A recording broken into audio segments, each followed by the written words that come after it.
मैं तो पहाड़ बन गई थी। मुझे तो बस हॉस्टल की याद ने पागल कर दिया था। वो अंबर कहाँ है? वो देखो सामने आ रही है।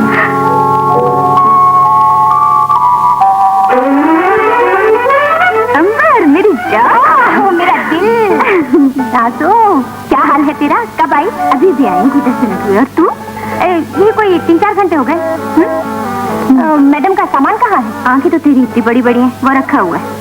जी जी जी, तुमसे नौकर से कहकर कमरे में भिजवाओ ना। अरे वो तो भिजवा दूंगी, मेरी बात तो सुन चंदा। बस बाकी बातें कमरे में। आइए।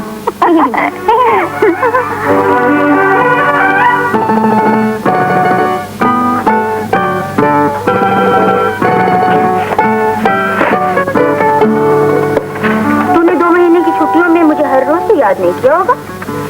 मैं तो हर वक्त तेरे नाम की माला जपती रही। तुझे यकीन क्यों नहीं है? यकीन कैसे आए? तू अपनी मोहब्बत का इजहार बेचैनी से जो नहीं करती। तू तो जाती, ये तो मेरी पुरानी आदत है, बड़ी बोर आदत है। मुझे देख, मैं तो हर वक्त अमजद से भी तेरी ही बातें करती रहती।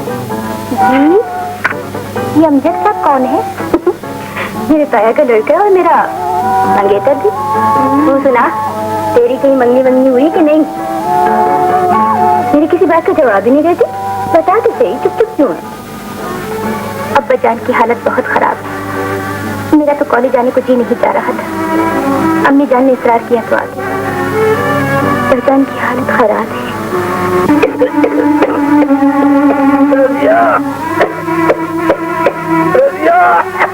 अभी आई।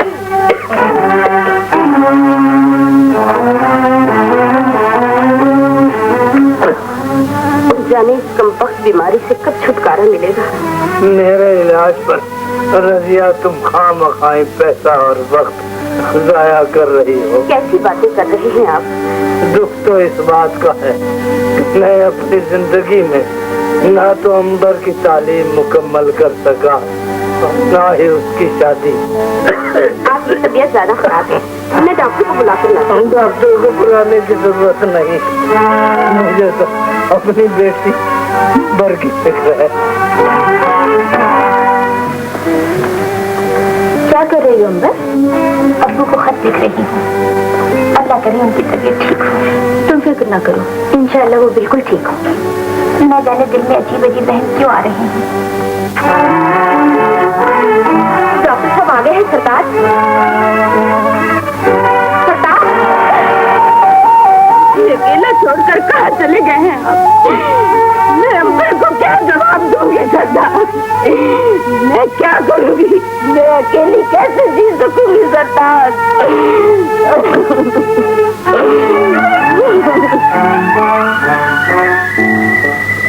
रोने से क्या होगा अंबर? ये दुख तुम्हें और अम्मी जान को बड़े हौसले के साथ बर्दाश्त करना पड़ेगा। जिंदा रहने के लिए जद्दोजहद करनी पड़ेगी, और जद्दोजहद करने के लिए जरूरी है कि तुम अपनी तालीम मुकम्मल करो। मैं अब कॉलेज नहीं जाऊंगी। कॉलेज नहीं जाओगी तो और क्या करोगी? मुलाजमत करूंगी ताकि घर की जिम्मेदारियां तो संभाल सकूं। अब्बा जान की बीमारी के दौरान तो कंपनी की तरफ से आधी तनख्वाह मिलती थी, अब तो वो भी नहीं मिलेगी। तुम्हारा जज्बा काबिल कदर है अंबर, लेकिन तुम ये क्यों भूलती हो कि बीए करने के बाद ही तुम्हें कोई माकूल मुलाजमत मिल सकेगी। और अगर अच्छी नौकरी करने जाओगी तो बहुत मामूली मुलाजमत मिलेगी, लेकिन पढ़ाई का खर्चा, हॉस्टल का खर्चा और 2 महीने की फीस तो तुम दे ही चुकी हो। अब अगर तुम कॉलेज नहीं जाओगी तो वो रकम वापस तो नहीं मिलेगी। क्या मतलब? मेरा मतलब ये है कि लाहौर वापस चलो, वहाँ 2 माह के दौरान कहीं पार्ट टाइम मुलाजमत तलाश कर लेना, और वो मुलाजमत यकीनन ऐसी होगी कि तुम अपनी तालीम भी जारी रख सको और घर के अखराजात भी बर्दाश्त कर सको। नाजो ठीक ही कहती है अमर बेटी, तुम अपनी तालीम जरूर मुकम्मल कर लो। तुम्हारे अब्बा जान को कितना शौक था कि तुम बीए कर लो, कम से कम उनकी रूह को तस्लीम तो हो जाएगी।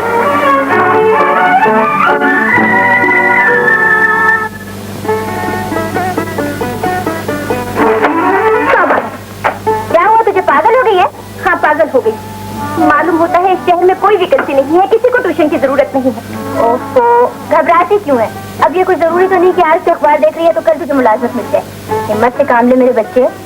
अच्छा अम्मा जान। मिल गई, मिल गई। गई अंबर, बड़ी जबरदस्त पसंद की। तनख्वाह है 300 माहवार, पार्ट टाइम मुलाजमत है, पार्ट टाइम। मैंने अखबार में उतारने के लिए इश्तहार दे दिया है मियाँ। अब तुम्हें ये शिकायत नहीं हो सकती कि मुझे साड़ी बांधनी नहीं आती, अंग्रेजी बोलनी नहीं आती, इसलिए मैं तुम्हारे साथ बाहर की दावतों में नहीं जा सकती। मेरी 8वीं तंदुरुस्त बीवी, तू ये बात क्यों भूल गई कि तेरी मेरी लव मैरिज यानी कि आंख मटक्के से शादी हुई, जैसी कि लैला मजनू की हुई। क्या कहा? तुम मजनू हो? अरे वो बड़ा नेक आदमी था, अपनी लैला के पीछे दीवाना हो गया, मर गया, लेकिन तुम तो हर साल बीवी बदलते रहते हो। मजनू तो पागल का बच्चा है। काश मजनू को भी आजकल की हवा लगी होती तो वो भी हर साल एक गाड़ी और एक लैला बदलता। बेगम, तू नहीं जानती कि मैं जरा फैशनेबल टाइप आदमी हूँ। जान लो मैं जाए तुम्हारा ये फैशन। क्या फुटबॉल की तरह उछल रही हो बेगम? तुमने मुझे निकालने के लिए अगर फैशन का सहारा लिया तो मैं तुम्हारे घर को आग लगा दूंगी। मैं ऐसा जुल्म न करना माचस की बच्ची, आजकल तो फायर ब्रिगेड भी बहुत लेट आते हैं। मगर तुम क्यों फिक्र करती हो मेरी गोभी के फूल? मैंने तो पिछली बीवियों को तलाकें इसलिए दी थी कि वो मुझ जैसे फैशनेबल आदमी के साथ गुजारा नहीं कर सकती थी। हाँ जी, मगर तुम तो उस्तानी बाकायदा रख के बिल्कुल कील कांटों से लेस होकर मेरे साथ चिपक जाना चाहती हो। उस्तानी तो रख रही हूँ मियाँ, लेकिन मैंने उस्तानी के लिए एक बहुत बड़ी शर्त रखी है। क्या? कि वो शादीशुदा हो और उसके पास शादी का सबूत हो। लेकिन ये शर्त तो बहुत मुश्किल है। अब भला शादीशुदा होना और फिर उसका सबूत भी? नहीं, ये बहुत मुश्किल है, लेकिन ये नौकरी बहुत अच्छी है, इसलिए तुम्हें जरूर मिलनी चाहिए। अव्वल तो पार्ट टाइम मुलाजमत है और फिर तनख्वाह 300 रुपये माहवार, और फिर एक समझदार औरत को चलना फिरना, रहना सहना और कपड़ा पहनाना सिखाना कौन सा मुश्किल काम है? वो तो ठीक है, हाँ, लेकिन शादीशुदा वाली बात का क्या होगा? शादीशुदा और सबूत और शादीशुदा, ठीक हो गया? क्या मतलब? मतलब ये कि तुम जरा जल्दी से तैयार हो जाओ, मेरे एक मामूजात भाई सज्जाद जा रहे थे, उनके पास चलते हैं। ना तो उनके पास जाकर क्या होगा, वो बाकी मैंने खुद ही सोच लिया। तुम जरा जल्दी से तैयार हो जाओ, वो दुकान बंद करके चले जाते हैं, मैं भी तैयार हो जाऊँ, ठीक है? अच्छा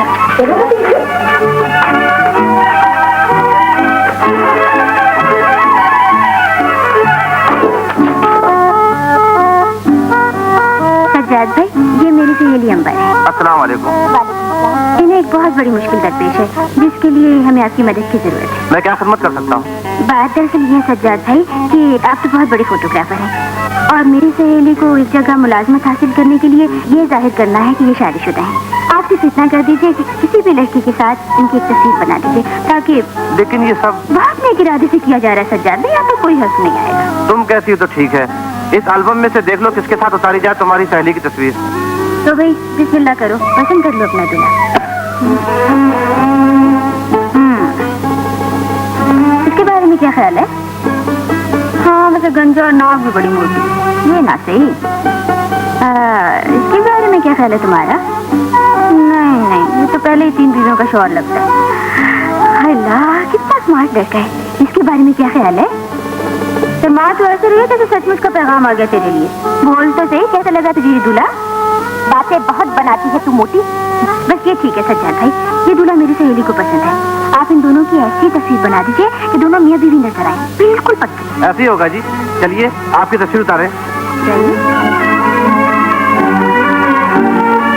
सज्जाद भाई, कल शाम की तस्वीर मिल जाए, इसकी बहुत जरूरत है कल शाम को। काम तो तुमने समझ लिया और तालीम भी तुम्हारी ठीक है, लेकिन वो जी आप बिल्कुल फिक्र न कीजिए, मैं शादीशुदा हूँ और शादी का सबूत अपने साथ लेकर आई हूँ। बेगम फितनाओ फसादात,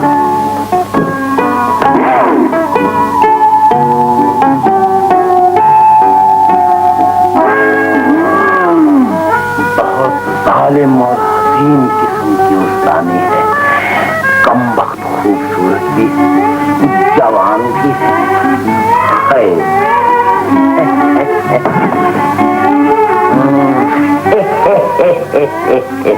अस्सलाम वालेकुम। तुम यहाँ क्यों आए?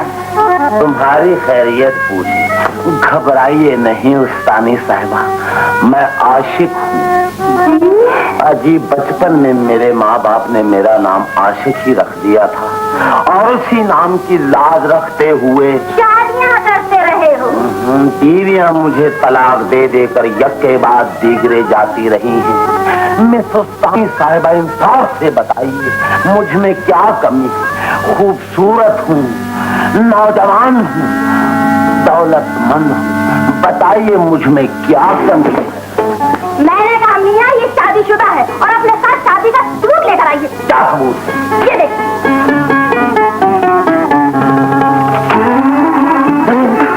क्या हुआ? देखो बेगम, तुम भी देख लो।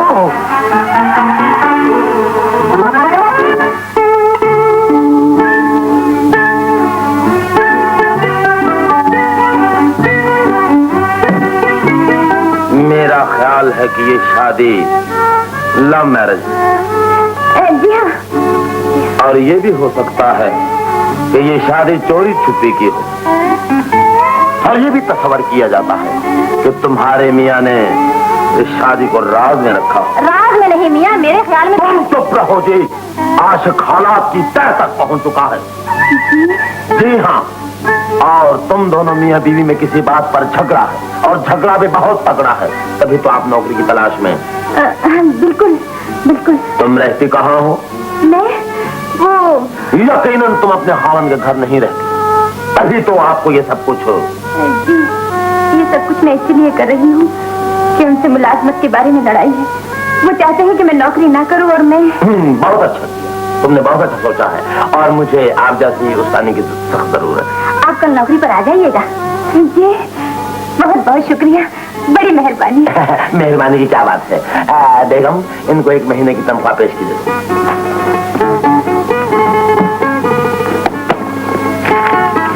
ये लो फीस पेशगी 300 रुपए। शुक्रिया। आप दोनों तो सचमुच नेकी के फरिश्ते। आप कल 4 बजे आ जाइएगा। जी जरूर। खुदा हाफिज। खुदा हाफिज। खुदा हाफिज। खुदा हाफिज। कुछ देखा बेगम? मैं अभी जाहिद को टेलीफोन करता हूँ। बिल्कुल करना चाहिए। शादी उसने कब की, कैसे की और हमसे क्यों छुपाई?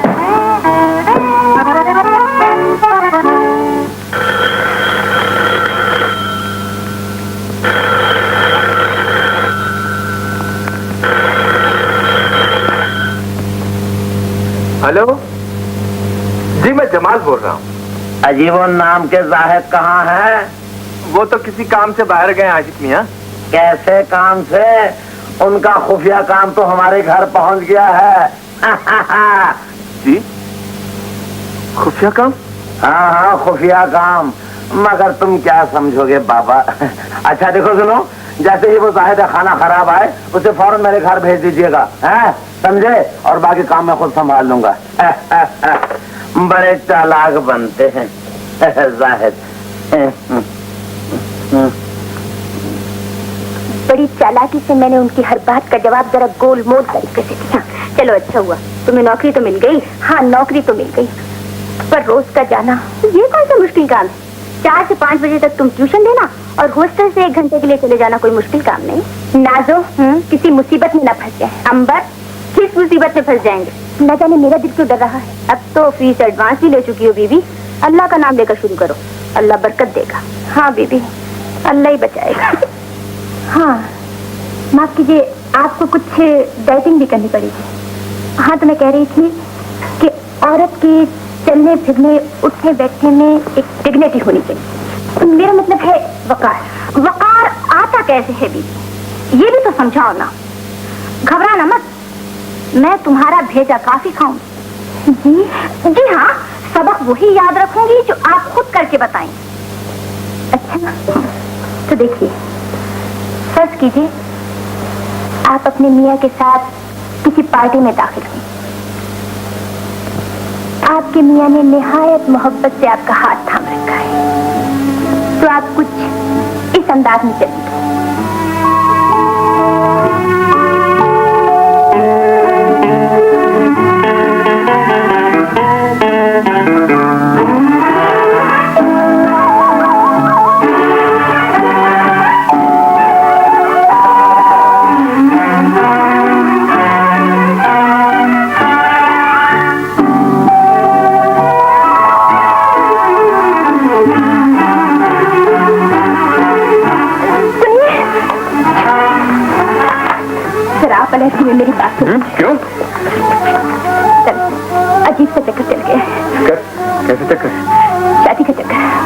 शादी का चक्कर? किसकी शादी का चक्कर? आपकी और मेरी शादी का चक्कर। मेरी और आपकी शादी का चक्कर? ये चक्कर तो बहुत अच्छा चक्कर है, लेकिन ये चक्कर आपने अकेले कैसे चलाया? जी नहीं तो फिर किसने चलाया? जी मैंने। तो गोया आप मुझसे शादी करना चाहते? जी नहीं। तो ना कीजिए, बात तो आपने शुरू की। सुनिए तो, शुरू तो मैंने की थी, लेकिन आपने पूरी सुनी कहा। मैं ऐसी लड़कियों की बात नहीं सुनता जो मुझे नापसंद करती हूँ। बात पसंद और नापसंद की नहीं है, शादी और हालात की है। किसकी शादी? कैसे हालात? मेरे हालात और किसके? या आपके हालात को शादी का इतना शौक क्यों? शौक की बात नहीं है मिस्टर, मुसीबत पड़ी है। छोड़िए जी। अजी सुनिए जी, अगर आप शादी को मुसीबत समझती हैं तो ना कीजिए मुझसे शादी। मेरे अल्लाह, मुझे तो आपकी कुछ मदद चाहिए। तो फिर मैं आपकी मदद करने के लिए आपसे शादी करने को तैयार। अजी करने को छोड़िए, मेरी और आपकी शादी तो हो चुकी है। हो चुकी है?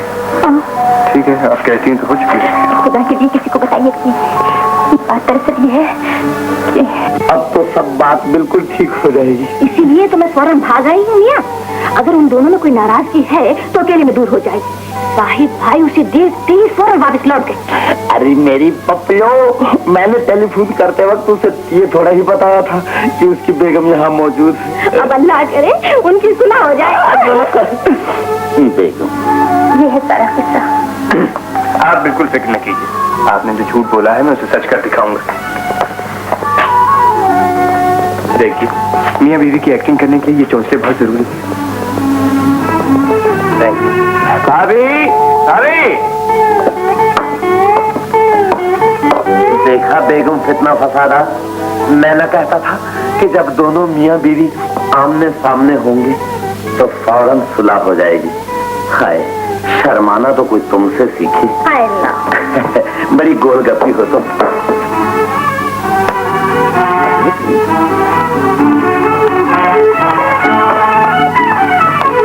क्यों भैया जी, कैसी लगी भाभी?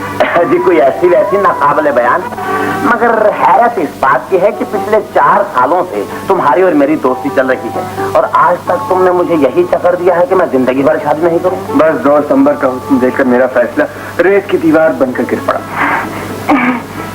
मेरा हाथ से छोड़िए। जिंदगी भर के लिए पकड़ा है, छोड़ूंगा नहीं। पसंद की शादी है तो आप लोगों का झगड़ा किस बात पर? बताओ। वो मैंने कहा था ना कि ये मुझे नौकरी नहीं करने देती। नौकरी नहीं करने देते? ताज्जुब है, इतने अमीर आदमी की बीवी होने के बावजूद आप नौकरी करना चाहती है? बस शौक है इनका, बड़े बड़े अजीब शौक है इनके। शादी का भी इन्हें शौक था। ओह वेरी गुड, एक्सीलेंट, बहुत अच्छे शौक है। मुझे भी यही शौक है। क्यों बेगम? भगवान, मुझे इस बात की समझ नहीं आती भैया कि आप दोनों अलग अलग क्यों रहते? बस भाभी, लड़ाई की वजह से अलग रहते थे। अब तो सुलह हो गई ना, तो आज आप यहीं रहेंगे और शाम का खाना भी यहीं खाएंगे। ये कभी नहीं हो सकता। क्यों नहीं हो सकता जी? हम आपको जाने ही नहीं देंगे। आपको खाने का भी शौक होना चाहिए। लेकिन दरअसल बात ये है भैया। बिल्कुल नहीं भाभी, ऐसा कभी नहीं हो सकता। अच्छा नहीं हो सकता तो आप एक मरतबा फिर अनैतिकी में मेरी बात सुन लीजिए। हम ही परे चले जाते हैं भाभी। चलिए। कहाँ? आइए। क्या क्या कर रही है? मैं रात हॉस्टल से बाहर नहीं रह सकती। ये तो करना पड़ेगा, तुम मुलाजमत की खातिर। लेकिन ये हॉस्टल के कानून के खिलाफ है। जब आप मेरी बीवी बनी थी, आपको कानून का ख्याल नहीं आता? वो मेरे हालात का तकाजा था। ये उसके हालात का तकाजा है। अगर आप कहती हैं तो मैं लोगों से कह देता हूँ कि आपने। हॉस्टल के लोग क्या सोचेंगे? किसी रिश्तेदार की बीमारी का बहाना करके छुट्टी ले लीजिए, दरखास्त मैं छोड़ाता हूँ। क्या फैसला हुआ भैया? भाभी मानी या नहीं? कैसे ना मानती भाभी, मेरी बीवी है आखिर। शुक्र है खुदाया। भाभी मैं थोड़ी देर के लिए बाहर जा रहा हूँ, इन्हें कुछ चीजें चाहिए। चलिए।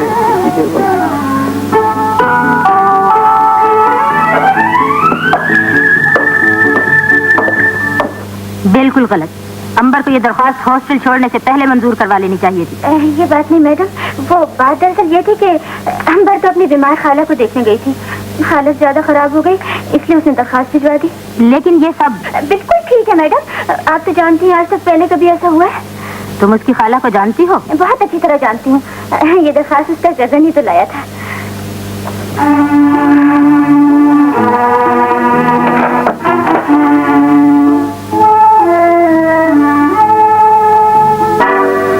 जाहिद मियां, बड़ी देर लगा दी। क्या बताऊं आशिफ भाई, इतना जरूरी काम था कि उसके लिए नींद भी कुर्बान करनी पड़ी। बड़ी नींद आ रही। मुझे भी नींद आ रही। अच्छा तो फिर सुबह तक के लिए खुदा हाफिज। बेगम फितना फसादात, भाभी को उनका कमरा दिखा दो। जाओ जाओ। अरे क्या क्या बिटर बिटर तक रहे हो? अब तो सुलह हो गई है, जाओ तुम भी आराम करो। खुदाया, मैं किस मुसीबत में फंस गई। नौजो की बच्ची ने तो मेरे लिए एक अजाब खड़ा कर दिया। जी मैं अंदर आ सकता? आप इस कमरे में क्यों आए हैं? बस जी आप ही की इज्जत रखने की खातिर आ गया। अब देखिए भाभी बेचारी को क्या मालूम कि हम दोनों बनास्पति मियां बीवी। ओफो, ये मियां बीवी बनना तो मेरे लिए एक अजाब हो गया है। काश मैंने ऐसा ना किया होता। जो कुछ हुआ काश वो सच होता। जी मैं तो बस अपने ख्यालात का इजहार कर रहा था। मेहरबानी करके आप अपने ख्यालात अपने ही तक रखें। मैं आपको अपने ख्यालात इसलिए बता रहा हूँ कि इससे जान पहचान बढ़ती है। मुझे ऐसी कोई जरूरत नहीं। आपको शायद आराम की जरूरत है।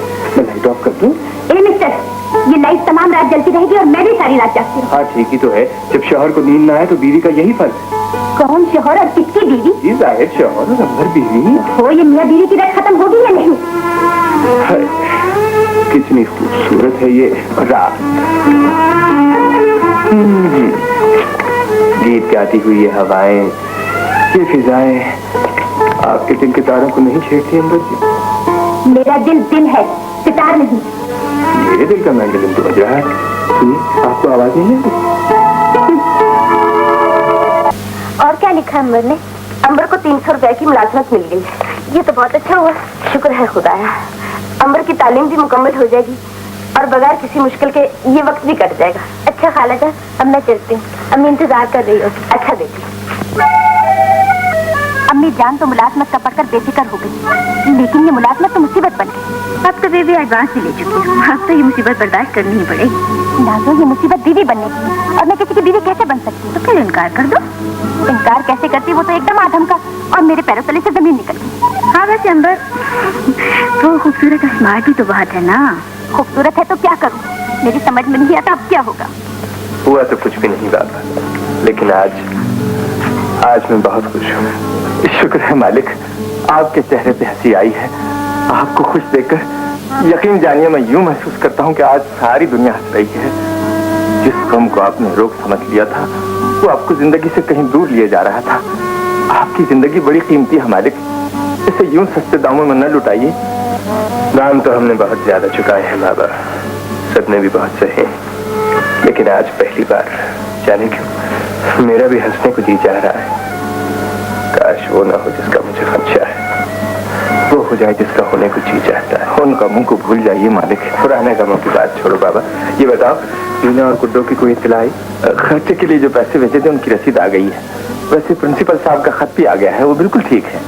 उन्हें ठीक ही रहना चाहिए बाबा, यही तो मेरी जिंदगी का मकसद है। जिंदगी और तालीम का मकसद सिर्फ ये है कि इंसानियत की भलाई की जाए। वो लोग जिन्हें किसी की हमदर्दियां मुयस्सर नहीं और जिन्हें कोई समझाने वाला नहीं, उनकी रहनुमाई के लिए सोशल स्टडीज ग्रुप नंबर 1 की लड़कियां पहाड़ी इलाकों के देहात में जाएंगी, ये मालूम करने के लिए कि अनपढ़ देहाती लोगों में बचपन की शादियां कैसे रोकी जा सकती हैं और उन लोगों में जिंदगी की कदरों का एहसास कैसे पैदा किया जा सकता है। अंबर। Yes madam. तुम ग्रुप नंबर 1 की लीडर हो और फिर से प्रोग्राम की तमाम तफसीलात ले लो। यस।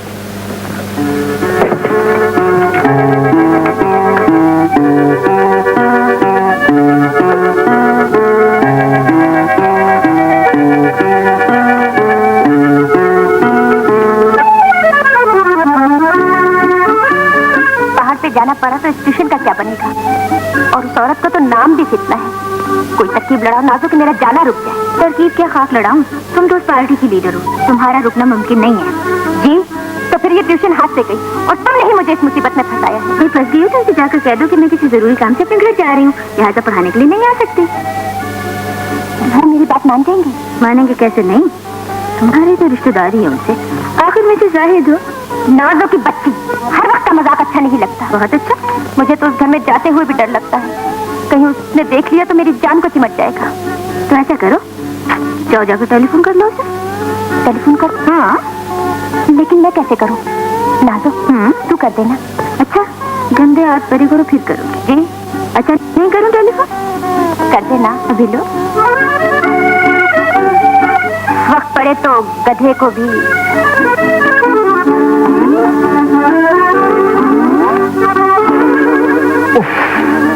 कितनी खतरनाक और ईमान खराब करने वाली तस्वीर है। ऐसे में किसके चाल चलन ठीक रह सकते हैं? बल्कि ऐसे रिसालों को तो इस मुल्क में आना ही नहीं चाहिए। हेलो हेलो, क्या कहा? भाभी नहीं आ सकती? मगर क्यों? वो किसी बहुत जरूरी काम से अपने घर चली गई हैं। घर चली गई? खैर छोड़िए उनको। ये बताइए आप कौन हैं? जी मैं उनकी सहेली बोल रही हूँ। आप कौन है? आशिक। क्या कहा? आशिक? जी हाँ, मैं हर खूबसूरत लड़की का आर्ज़ नहीं मुस्तकिल आशिक हूँ। जी बस क्या अर्ज करूँ, मुझे अजीब किस्म की लाइन पर लगा गए और खुद नारोवाल की लाइन पकड़ गए और मैं उसी लाइन की कश्मकश में मुब्तला हूँ।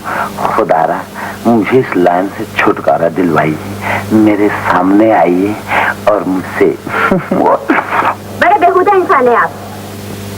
जी ऐसी तो कोई बात नहीं, आप हमसे मिलकर तो देखें, इंशाल्लाह आपकी तबीयत बाग बाग बल्कि बादामी बाग हो जाएगी और वहाँ मैं आपको बादाम खिलाऊंगा। क्या ख्याल है आपका? किसको बादाम खिलाया? और उसे कह देना कि मैं उसे पुलिस के हवाले कर दूंगा। मैं बदचलन लोगों के सख्त खिलाफ हूँ। मैं खुद एक शरीफ मर्द शहरी आदमी हूँ और मर्द शरीफ आदमी की कदर करता हूँ बमाए अपनी बीवी के। किसके साथ चक्कर चला रहे हो मियाँ? जी किसी के साथ नहीं। इधर टेलीफोन। Hello hello. अरे मियाँ इसका तो कोई भी नहीं है? कोई भी नहीं? तो फिर कोई भी नहीं होगा। आप भी पागल हैं। मैं तो आपको शराफत का सबूत देने के लिए एक ड्रामे की रिहर्सल कर रहा था। अच्छा बेगम, मैं जरा किसी काम से बाहर जा रहा हूँ। अरे कहाँ जल्दी है? किसी लड़की से मिलने नहीं, ताहिर मियाँ से मिलने जा रहा हूँ। अच्छा अपने घर चली गई? मगर क्यों? कुछ पता नहीं, हालांकि उसकी सहेली बड़ी परेशानी से बोल रही थी, मगर यार उसकी आवाज बड़ी सुरीली थी, कमबख्त तानसेन की भतीजी लगती। रोको मत, मुझे तो ये परेशानी है कि वो चली क्यों गई और मुझे बताकर क्यों नहीं गई? बताकर क्यों नहीं? भाई तुम अजीब किस्म के मियाँ बीवी हो, तुम दोनों के अभी तक सुलह नहीं हुई?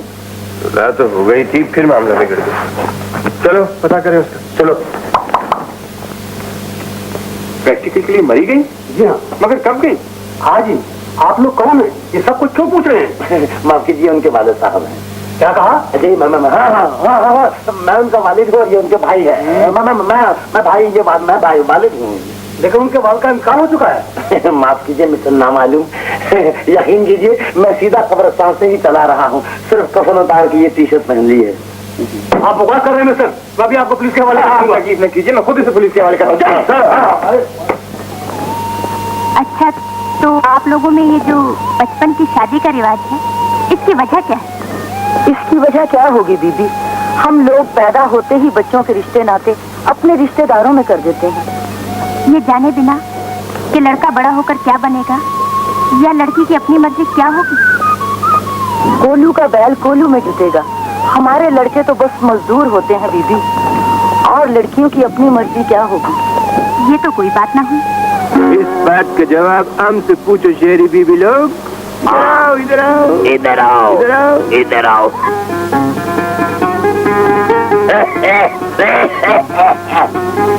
यहाँ के लड़की लोग चुपचाप उस मर्द का हाथ पकड़ लेती है जिसको उसका माँ बाप तलाश करती है और फिर जिंदगी भर हाथ नहीं छुड़ाती। बाबा अजीब बूढ़े हैं ये। लड़के तुम्हारा मगज में वटा, हमसे झगड़ा मत मारो। बड़े वाहियात बूढ़े हो तुम। लड़की तेरे को तो कुछ नहीं बोला। बस जरा अपना करमू बाबा की बातें सुनते जाओ, और वैसे भी उसको तुम्हारा सहेली से बात करने का बहुत शौक है। करमू बाबा उठो, नींदर मत मारो, अपना शौक पूरा करो। क्या शौक पूरा करेगा? इसको तो शादी का बहुत शौक है। अपना वक्त खत्म। वक्त खत्म है, दिल तो खत्म नहीं है ना।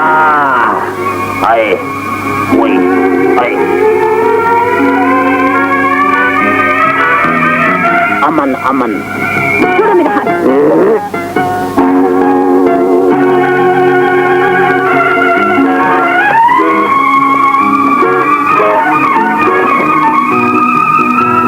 नाज़ो, बहुत गड़बड़ हो गई है। क्या गड़बड़ हो गई है? ये तो वही है। कौन? वही तक तीर वाला खा गए। हाँ तो सुन तो जाओ शेरी बीबी लोग, तुमको शादी बेका बहुत से काम के बाद बताएगी, तुम्हारा लाइफ में कहाँ आएंगी। खबरदार जो तुमने हमारा पीछा किया।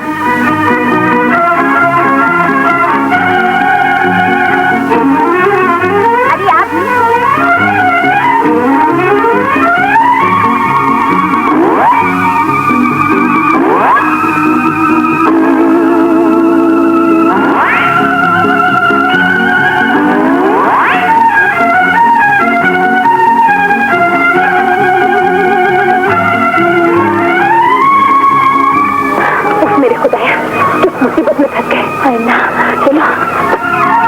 मरी चले गए, लेकिन क्यों? मुझे तो मालूम नहीं, मरी से जाहिर मियां का टेलीफोन आया था, उन्होंने आपको इत्तला देने को कहा है।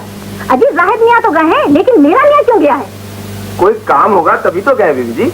अजी गए तो है, लेकिन ठहरे कहाँ हैं? ठहरे वो कौन सा होटल है, वो ब्राइटलैंड होटल में ठहरे हैं। Brightland hotel? एक बात की समझ नहीं आती, रिश्ता तुम्हारा मियां बीवी का है, रहते तुम बहन भाइयों जैसे हो और बातें ऐसे करते हो जैसे अभी इश्क चल रहा है। बहन तो वो है तेरी। क्यों? अपना मामला ये है कि अभी निकाह हुआ है, रुखसती नहीं हुई। तो इसमें क्या हुआ, अब करवा लो। अरे वही तो नहीं हो सकती। अरे क्यों नहीं हो सकती? अब तुझे सारी बातें बता दूं? देखता जा, सब पता चल जाएगा। और जो काम मैंने कहा है कर क्या? कर क्या? मुझे डाकिया बना रखा है कमबख्त में।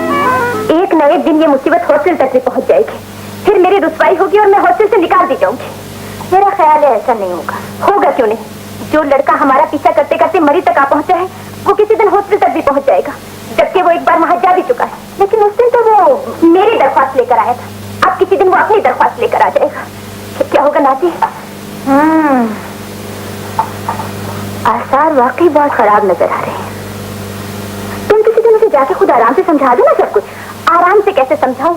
वो तो मुझ पर असली शौहर बनकर रोक डालता है और तुम असली बीवी बनकर उसके रोड चले आ जाती है। ईमान से अगर मेरा असली शौहर भी ऐसी हरकत करेगा तो मैं उसे खड़े खड़े तलाक दे दूंगी। जी अंबर, अंबर, यस मैडम। तुम्हारे आज के नोट्स? जी बिल्कुल तैयार है। और कल का क्या प्रोग्राम है? कल हम नंदीपुर के गांव में जाएंगे। ठीक है, मेरा ख्याल है 4-5 रोज तक ये काम मुकम्मल हो जाएगा। जी बिल्कुल। लेकिन नंदीपुर जरा एहतियात से जाना, सुना है वहाँ बहुत बड़े डलवान हैं और रास्ते भी बहुत खतरनाक हैं।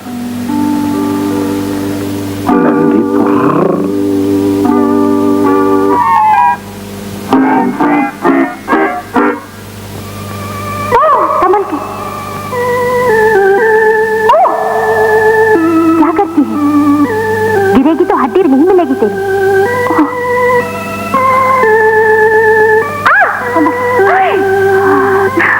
इन खतरनाक रास्तों पर चलने से तो अच्छा है कि इंसान शादी कर ले। तुम? हाँ जी हाँ, मैं और इसलिए कह रहा हूँ कि शादी के बाद बीवी शौहर की जिम्मेदारी बन जाती है और कोई भी शौहर अपनी बीवी को इतने खतरनाक जंगल में कम से कम अकेला नहीं जाने देगा। क्यों भाई आशिक? हाँ बिल्कुल दुरुस्त है, बुजुर्गों ने कहा है। और बुजुर्गों ने ये भी कहा है कि अगर दोस्त की बीवी के साथ उसकी कोई सहेली है तो उसकी हिफाजत करना दोस्त के दोस्त का काम है, ताकि दोस्ती दोस्त के हाथों महफूज रहे। क्यों भाभी की सहेली? क्या ख्याल है आपका? बकवास करती हैं आप। चलिए हम मान लेते हैं, आप माने या न माने। वैसे मैंने सुना है कि इन रास्तों में बड़े खौफनाक और खूंखार किस्म के शेर होते हैं। हाँ बिल्कुल बिल्कुल जी। यहाँ तो शेर भी होते हैं। तू कहीं की बातों में आ गई? चल तो सही, शेर को भी निपट लेंगे। मेरा ख्याल है वापस चले चलते हैं। चल, गीदड़ का बच्चा। बड़ी दलेर लड़की है।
वाकई कितना नेक दिल है ये शेर, जिसने हमारे दरमियान के सारे फासले कम कर दिए। मगर शेर, घबराइए नहीं, वो आपको मेरे पास देखकर खुद ब खुद भौंकना बंद कर देगा।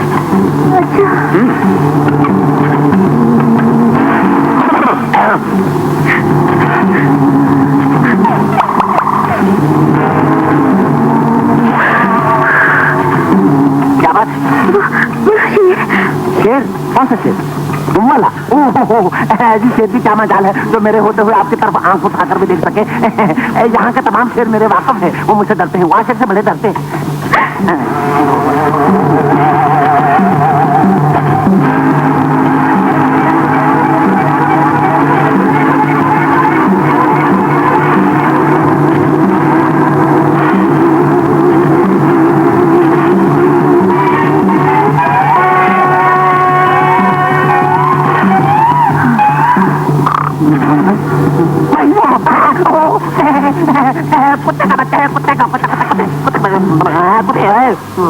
आप मुझे परेशान क्यों कर रहे हैं? परेशान तो नहीं कर रहा, तुम्हें अपने दिल की बात बताना चाहता हूँ। आप मेरी मजबूरी और बेबसी से फायदा उठाना चाहते हैं? नहीं, उस हादसे को अपना ईमान बनाना चाहता हूँ जो हमें एक दूसरे के इतने करीब ले आया है। इसलिए कि दुखी तुम भी हो और जख्म मैंने भी बहुत खाए। लेकिन आप तो... तुम जिस हंसते हुए चेहरे को देख रही हो अंबर, उसने हालात की आंधियों के इतने तूफानों का मुकाबला किया है कि तुम सोच भी नहीं सकती। कदम कदम पर दुख उठाए, सदमे सहे, इतने ज्यादा कि जीने की आरज़ू भी खत्म हो गई थी। पहली बार उस दिन जिंदा रहने को जी चाहा जब तुम एक हादसे की सूरत में मुझसे मिली, और मैंने ये सोचकर कि एक दुखी इंसान दूसरे दुखी इंसान की मदद कर सकता है, तुम्हें चाहा, ये जाने बगैर कि तुम्हारे दिल में क्या है। लेकिन शायद आप ये नहीं जानते कि दुख भरा दिल प्यार की धड़कन से आशना नहीं होता। अंबर, क्या ये नहीं हो सकता कि हम एक दूसरे के दुख बांट लें? कांटे देखकर कांटे खरीदना, ये तो घाटे का सौदा होगा। प्यार के फूल खिल गए तो इन कांटों की चुभन खुद ब खुद कम हो जाएगी। हम अपनी मौत आप मर जाएंगे और खुशियां नाच उठेंगी। अंबर, जाहिद, अंबर,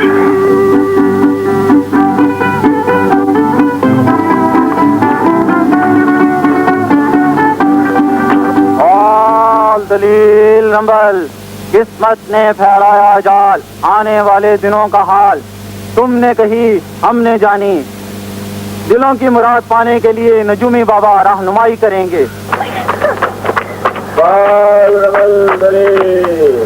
अंबर, वैसे तो मैं जानता हूँ क्या होने वाला, और चलो जरा नजूमी बाबा से पूछ क्या ख्याल।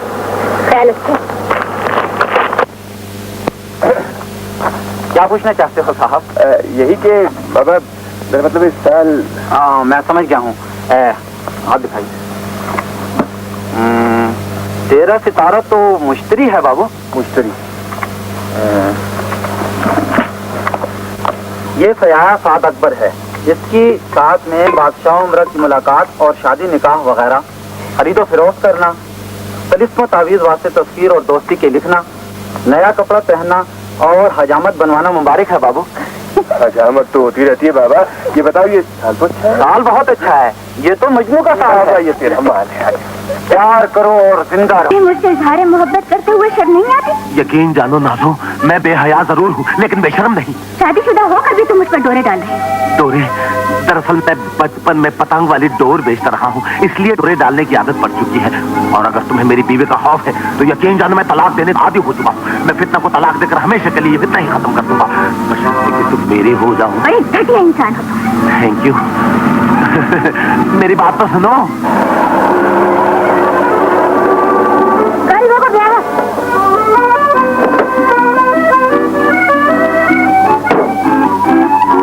खुदा के लिए मेरी मोहब्बत कबूल कर लो नाजो, शायद तुम मेरी औकात नहीं जानती, मैं तुमसे अपना तारुफ कराता हूँ। मैं चाहती हूँ मियां। आइए बेगम फितना जी, मैं तुम्हारा ही तारुफ करा रहा था। नाजो, इनसे मिलिए, ये तुम्हारी फूफी है। इस रिश्ते में मैं तुम्हारा फुफड़ लगा। नहीं भाई, कहो भाई, मेरे सामने इस लड़की को बहन कहो, नहीं तो इस पत्थर से मैं सारा भेजा निकालूं। ये क्या जुल्म कर रही हो बेगम फितना जी? मैं तुम्हारे हुक्म की तामील करता हूँ। नाजो, अब तक तुम्हारे और मेरे दरमियान जितनी भी गुफ्तो शनीद हुई है उसे बिरादराना तौर पर समझने की कोशिश करो। मैं वाकई बहुत ही नेक और शरीफ आदमी हूँ, सिर्फ इसलिए कि मैं बेगम फितना और सादात का हाविद हूँ।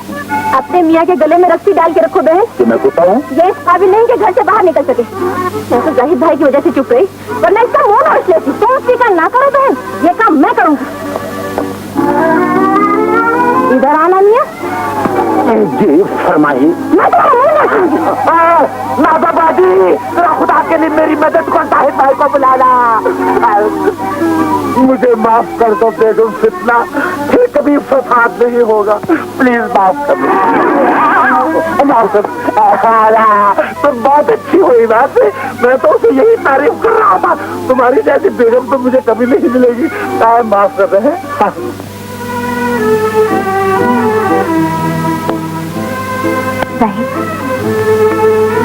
आज हम वापस जा रहे हैं। अगर इजाजत दो तो तुम्हें हॉस्टल में मिलने आ जाया करूं।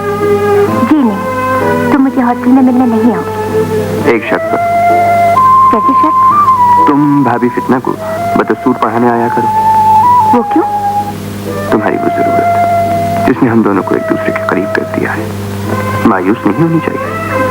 लेकिन जाहिद, नाज़ो ने मुझे सब कुछ बता दिया है। मैं जानता हूँ तुम तालीम मुकम्मल के बगैर मेरी दुनिया में नहीं आ सकती।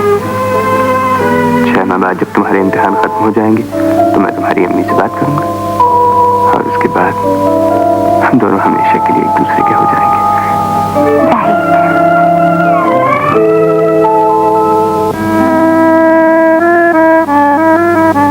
मालिक, क्या देख रहे हैं आप? बाहर आ गई है ना बाबा। आज जिंदगी में पहली बार वक्त गुजरने का एहसास नहीं हुआ।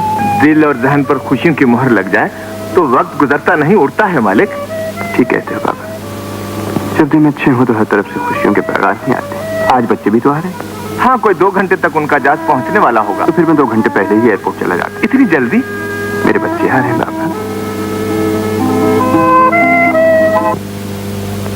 सुनिए भाभी। भाभी फरमाइए। आपने तो बिल्कुल उस्तानियों वाला रवैया अख्तियार कर लिया है। इधर पढ़ाई खत्म हुई तो आप 1 मिनट नहीं रुकती। मेरे अपने इम्तहानात है ना, इसलिए। ये मुझे इम्तहानात खत्म हो तो कहीं जाकर आपसे रुखसती हो। बैठिए ना। नहीं भाभी, बहुत से काम है और फिर जाहिद का फोन भी सुनना है। तो आप यहाँ से टेलीफोन कर लीजिए। वो फोन करेंगे, मैं इंतजार करूंगी। अच्छा अच्छा, खुदा खुदा।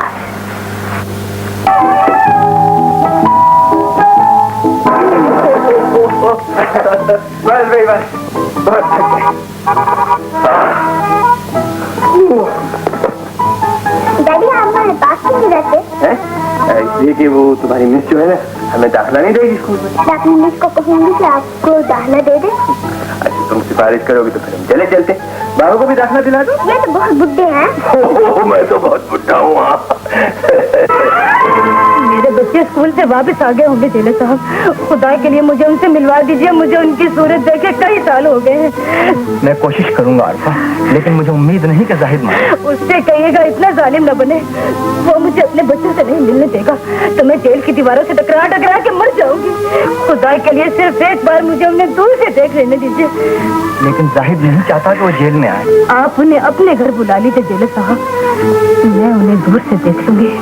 प्यार भी नहीं करूंगी, ये भी नहीं बताऊंगी कि मैं उनकी माँ हूँ।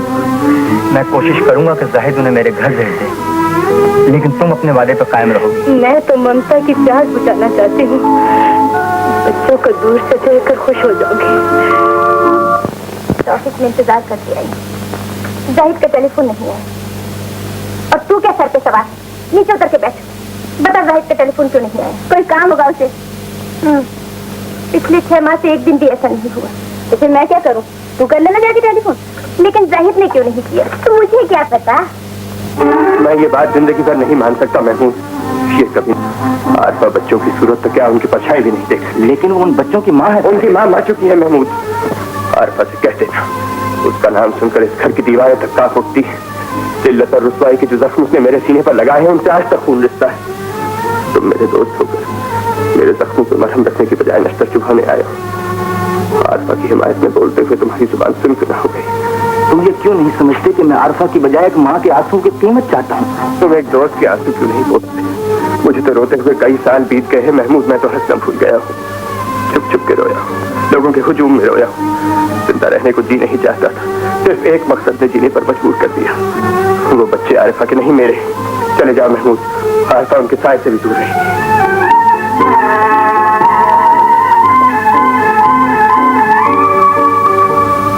मालिक, जाओ जमाल बाबा, मुझे अकेला छोड़ दो। अकेला कैसे छोड़ दूं? दुख तो मैंने भी आपके साथ उठाए हैं। इस घर में कहकों की आवाजें भी सुनी हैं और मौत के भयानक चीखें। उन दिनों की याद न दिलाओ जमाल बाबा, मेरा दम घुटने लगता है। देखो किसका फोन है, कोई मेरा पूछे तो कहते ना घर में नहीं। अच्छा,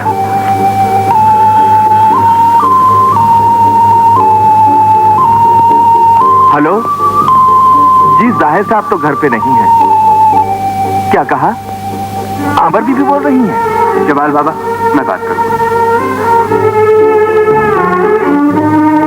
हेलो, मैं जाहिद बोल रहा हूँ। तुम कहाँ गए थे? मैं अभी अभी आया हूँ अंबर, देर हो गई थी इसलिए फोन न कर सका। तुम क्या कर रही हो अंबर? आपका इंतजार कर रही हूँ। अंबर, ऐसा नहीं हो सकता कि आज हम थोड़ी देर के लिए घूमने चले? आपने तो वादा किया था। उस वादे को तोड़ दो अंबर। लेकिन क्यों? तुम्हें मेरी जान की कसम अंबर, सिर्फ थोड़ी देर के लिए आ जाओ।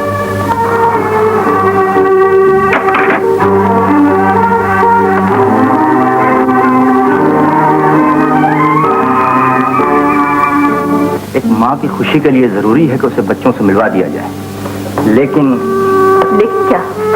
एक दोस्त के वकार और आन के लिए जरूरी है कि ममता का गला घोंट दिया जाए। लेकिन कुछ समझ में नहीं आता कि क्या करूं। सिर्फ एक सूरत है। वो क्या? परसों रेहान की सालगिरह है ना?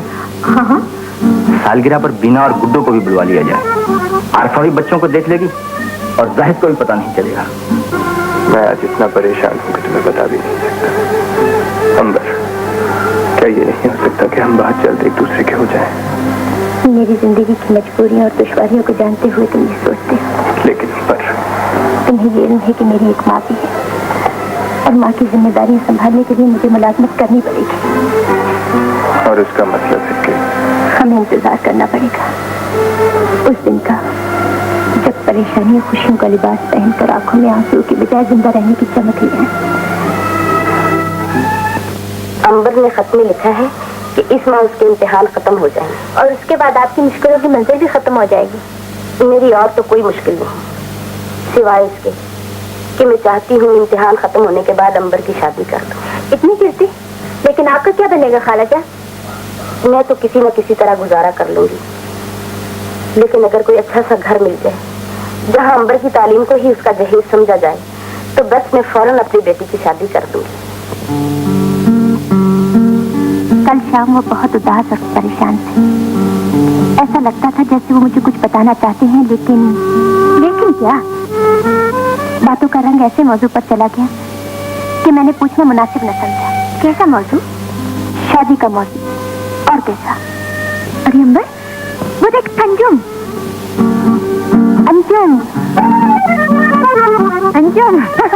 परे पहले मुझे ये बता कि तुम कहाँ हो गई थी? तू? अरे तुझे नहीं पता इसकी शादी हो गई है? अब तो ये मिलने से भी गई। क्या बताऊं अंबर, अम्मी की बीमारी की वजह से काफी अर्सा उनके पास रहकर आई हूँ। मुझे यहाँ आए कुल 20 दिन हुए हैं। आते ही तुम लोगों से मिलने के लिए बेचैन।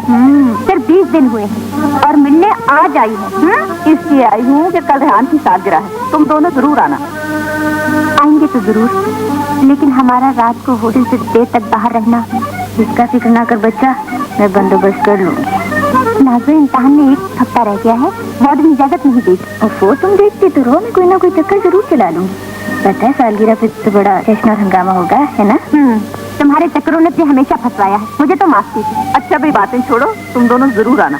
आएंगे जी आएंगे। खुदा हाफिज। खुदा हाफिज। मोटी होगी पर स्मार्ट भी होगी।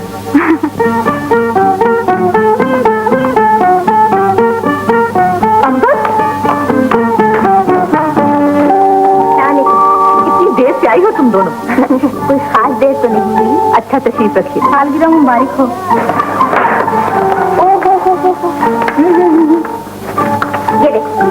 अपने बेटे के लिए कितने अच्छे खिलौने लाए हैं। ऐसे खिलौने तो हमारे पास भी है। अच्छा, कहाँ है? घर पे। आपका नाम क्या है? उसका नाम गुड्डो है। गुड्डो, बड़ी प्यारी गुड्डो है। आपकी अम्मी कहाँ है? हमारी अम्मी का भी डैडी। अच्छा, आपकी डैडी का क्या नाम है? आदाब।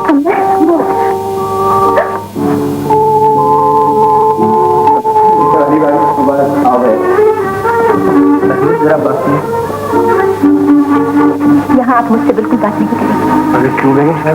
तस्वीर वाले चक्कर भी नहीं चलेगा। क्यों? चलिए ना।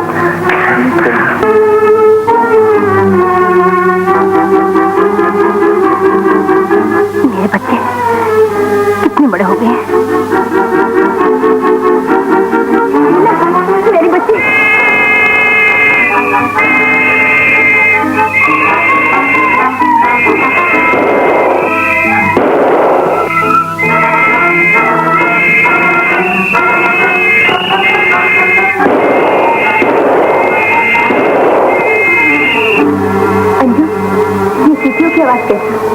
जेल में अलार्म हो रहा है। खुदा खैर करे, कहीं को कैदी में भाग गया हूँ। अच्छा, तो हम लोग चलते हैं। अच्छा, खुदा हाफिज़। भाभी, बच्चे कहाँ है? बच्चे सब बच्चे साथ वाले कमरे में खेल रहे हैं। जेल में अलार्म हो गया है, एक कैदी भाग गया है। मैं भी आता हूँ। अच्छा भाभी, खुदा। जेल से फरार होने वाला कैदी तुम्हारा भाई है आरफा। वो बहुत बदतीनत इंसान है जेलर साहब। अशरफ ने मेरी जिंदगी को तबाही के इस रास्ते से आशना किया है। जुर्म का एहसास अपने दामन में छुपाए मुझे इतनी हिम्मत नहीं कि मैं दुनिया वालों का सामना कर सकूं। वो क्या सोच कर जेल से भागा है? दरअसल मैं तुम्हारे पास इसलिए आया था आरफा कि अगर तुम्हें अशरफ के ठिकाने के मुतालिक कोई इल्म है तो तुम मुझे सच बता दोगी। मैं भला आपसे झूठ बोल सकती हूँ। अगर मुझे उसके ठिकाने का इल्म होता तो मैं आपको जरूर बता देती। मुझ पर तो आपके बहुत से एहसानात हैं जेलर साहब। आपने मुझे मेरे बच्चों से मिला दिया है। मैं आपका एहसान जिंदगी भर नहीं भूल सकती। मैंने तो जो कुछ भी किया है नेकी के जज्बे से किया है, लेकिन अशरफ ने नेकी का सिला अच्छा नहीं किया। उसकी फरारी मेरी मुलाजमत के लिए बहुत बड़ा खतरा बन गई है आरफा। अब मैं उसे कहाँ तलाश करूं? जाने वो कहाँ है? इस जख्म को जल्द भर जाना चाहिए जगो, वरना वो जख्म कभी ठीक नहीं होगा जिसकी तकलीफ ने मुझे जेल से भागने पर मजबूर कर दिया। तुम्हारी सजा कितनी रह गई थी उस्ताद? सजा माफी समेत 9 साल की सजा काट चुका था। बस 1 साल की सजा बाकी रह गई थी, लेकिन इंतकाम की आग बुझाने के लिए मुझसे 1 साल का इंतजार नहीं हो सकता था। जगो इस जख्म को जल्द ठीक कर दो। मैं जाहिद की जिंदगी के लिए खतरा बनना चाहता हूँ। मेरी जिंदगी का बहुत बड़ा खतरा टल गया है। मेरी शादी को पूरा 1 साल हो गया है मियां, और मुझे तलाक नहीं हुई। वो सिर्फ इसलिए बेगम कि मैं तलाकें दे देकर थक चुका हूँ और अपनी बीवी से छुटकारा पाने के लिए नई से नई तरकीब सोच रहा हूँ। क्या कहा? मैंने तो कुछ नहीं कहा बेगम, बात तो सिर्फ तुमने शुरू की है। मैं कहना ये चाहता था बेगम कि मैं बूढ़ा हो चुका हूँ। मैं तुम्हें क्या तलाक दूंगा, जो जी में आए करो जी। मैं अपनी शादी की सालगिरह इतने धूमधाम से मनाऊंगी कि लोग पागल हो जाएंगे। बिल्कुल ठीक है। ये सालगिरह मेरे बुढ़ापे का ऐलान होगी और तेरी खुशियों का सामान होगी। खुलकर जश्न मनाओ बेगम और खूब हंगामे करो।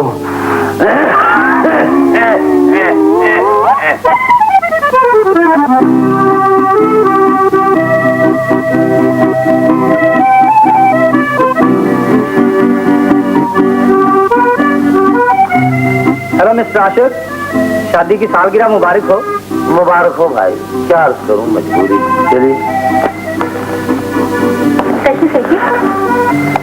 हेलो मिस्टर आशिक, शादी की सालगिरह मुबारक।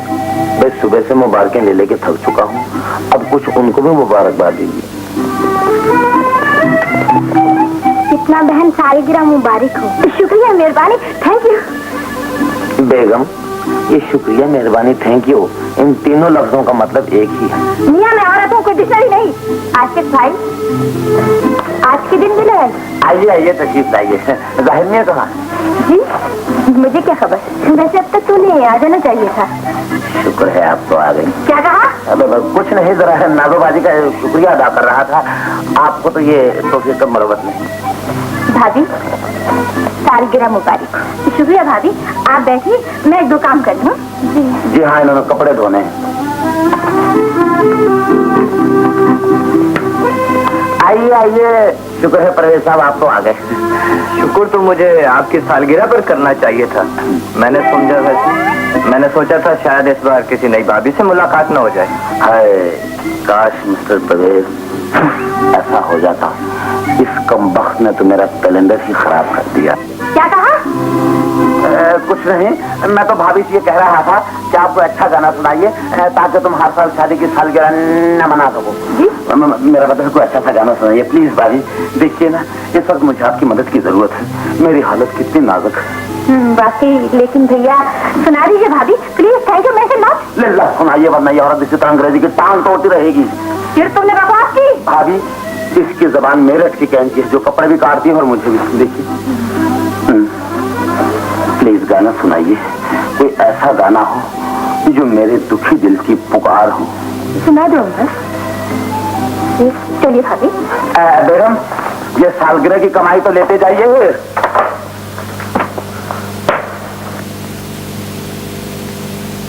तुम्हारे इम्तहान तो खत्म हो गए, अब तुम दोनों कुछ दिन मेरे पास रहो ना। भाई मैं तो रुक जाऊं, अमर को मना लो। मैं नहीं रुक सकती जनाबा, मेरी अम्मी तो मेरे आने के दिन गिन रही होंगी। अरे अपनी अम्मी जान को खत लिख दो ना, जान तुमने रोक लिया। वहाँ से कुछ भी नहीं कहेंगे। लिख दो ना खत्म, बस तुम्हें मेरी जान की कसम। ओहो, तू भी किसाफत की परकाला की बातों में आ गई है। काम बिगाड़ने में तो ये माहिर है। अरे यहाँ रहने से अब तेरा काम बिगड़ेगा नहीं बल्कि संवरेगा। बकवास बंद कर, तू भी बंद कर। हर वक्त फजूल बातें नहीं किया करते।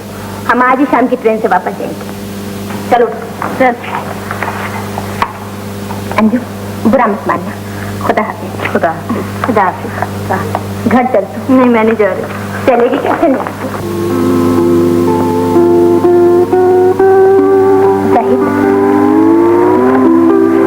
देर हो गई। कहाँ गई थी अंबर? अंजुम से मिलने गई थी। तो आज तुम जा रही? हाँ। कहाँ कितने दिन रहोगी? जब तक कोई माकूल मुलाजमत नहीं मिलेगी वहीं रहूंगी। और मुलाजमत कहाँ करोगी? कहीं भी। मेरा मतलब है नतीजा निकलने के बाद अखबार में वैकेंसी देखकर किसी भी मुनासिब मुलाजमत के लिए दरख्वास्त भेज दूंगी। मैं तुम्हें घर छोड़ा अंबर? नहीं, मुझे तुम्हारी अम्मी से मिलना है। मैं तुम्हें पहले भी कह चुकी हूँ जाहिद, तुम उस वक्त तक अम्मी से नहीं मिलोगे जब तक मुझे मुलाजमत नहीं मिलेगी। तो इसका मतलब है कि अब मुलाकात कुछ अरसे बाद होगी। अब जाओ। जाओ। खुदा हाफिज। खुदा हाफिज।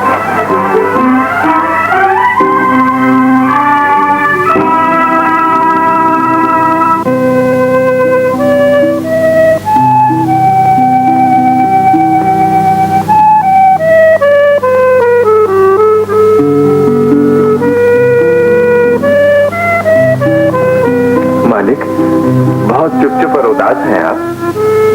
जब कोई चला जाए या जाने वाला हो तो दिल उदास हो ही जाता है बाबा।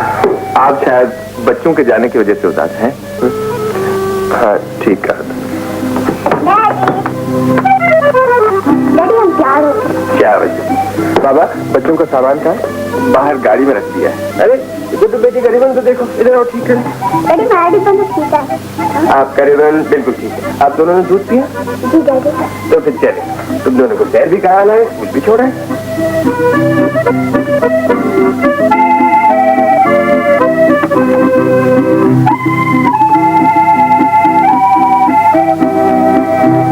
अच्छा बाबा, खुदा हाफिज। अल्लाह आपको खैरियत से दे।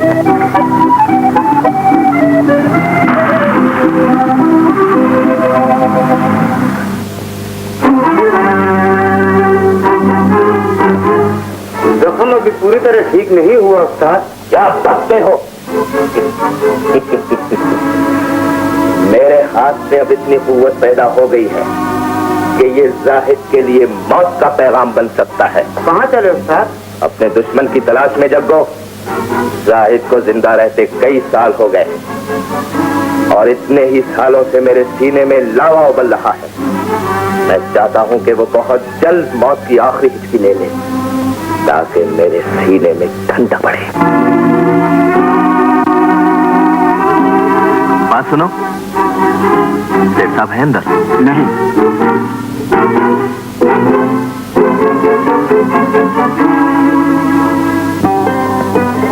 अच्छा बच्चों, अब छुट्टी। आज का सबक कल जरूर याद करके आना।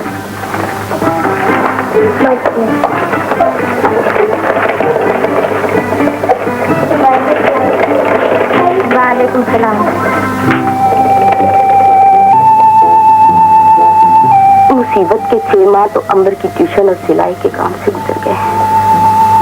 अब अल्लाह कहीं नौकरी का भी बंदोबस्त कर दे। अब तो नतीजा निकले भी कई रोज हो गए खाला जान, अभी तक मुलाजमत की कोई सूरत नहीं निकली। कई जगह दरखास्तें भिजवाई हैं लेकिन किसी का भी जवाब नहीं आया। अंबर बेटी देखो तो कौन है।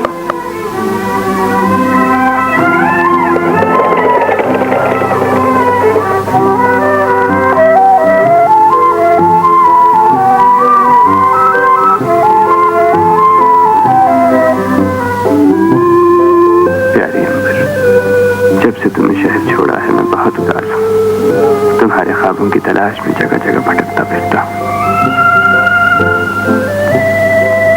अगर अब भी तुम्हें मुझ पर रहम आ जाए तो सिर्फ इतना लिख देना कि मैं तुम्हें मिल सकता हूं। तुम्हारे जाहिद। किसका खत है अंबर? नाजू का खत है अम्मी।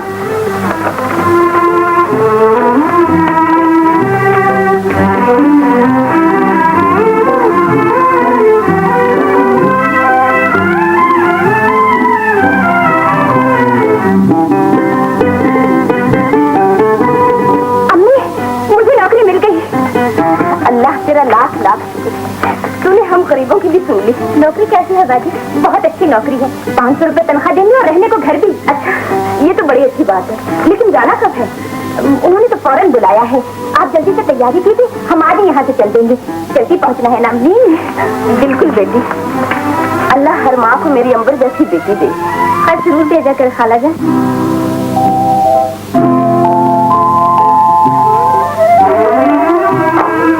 तो आपने देख लिया और ये रहा आपका।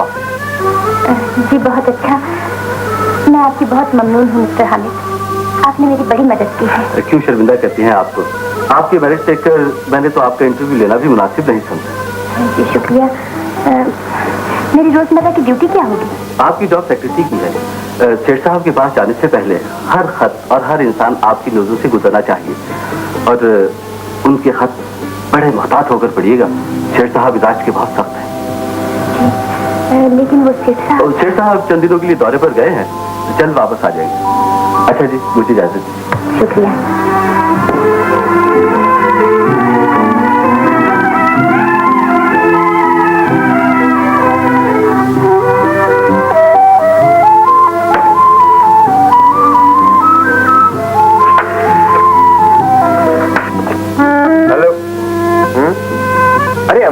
तुम कब आई?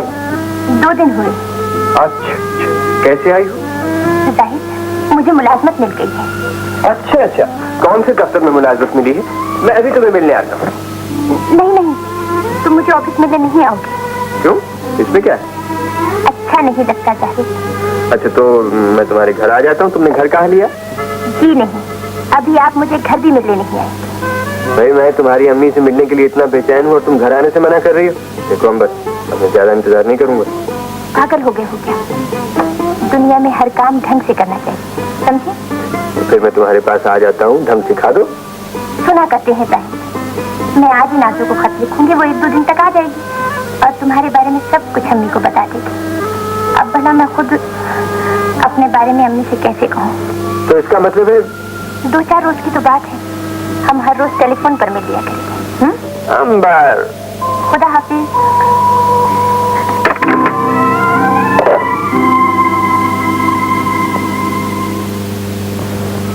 नाज़ो प्यारी, एक इतनी अच्छी नौकरी मिली है कि तू सोच भी नहीं सकती। 500 रुपए माहवार और छोटा सा खूबसूरत घर, काम भी बस मुनासिब है। और सबसे बड़ी बात यह है कि जाहिद भी नहीं है, बस तेरी कमी महसूस हो रही है। तू चंद दिनों के लिए आ जा, ताकि जाहिद के लिए तू खुद ही अम्मी से बात कर ले। बस जल्दी से आ जा, तेरे आने की मुंतज़िर। अंबर। अंबर जी, ये किसको खत लिख रही है? नाजो को। नाजो को खत लिखा है तो एक रिफत को भी लिख दो। मेरा जी चाहता है कि वो कुछ दिनों के लिए यहाँ आ जाए और हमारा घर भी देख लेगी। कल लिख दूंगी अम्मी। और कल मैं, क्या बात है बेटी? अम्मी, मेरी यहाँ एक सहेली बेगम आशिक रहती है, कल मैं उनके घर जाना चाहती हूँ। चली जाना।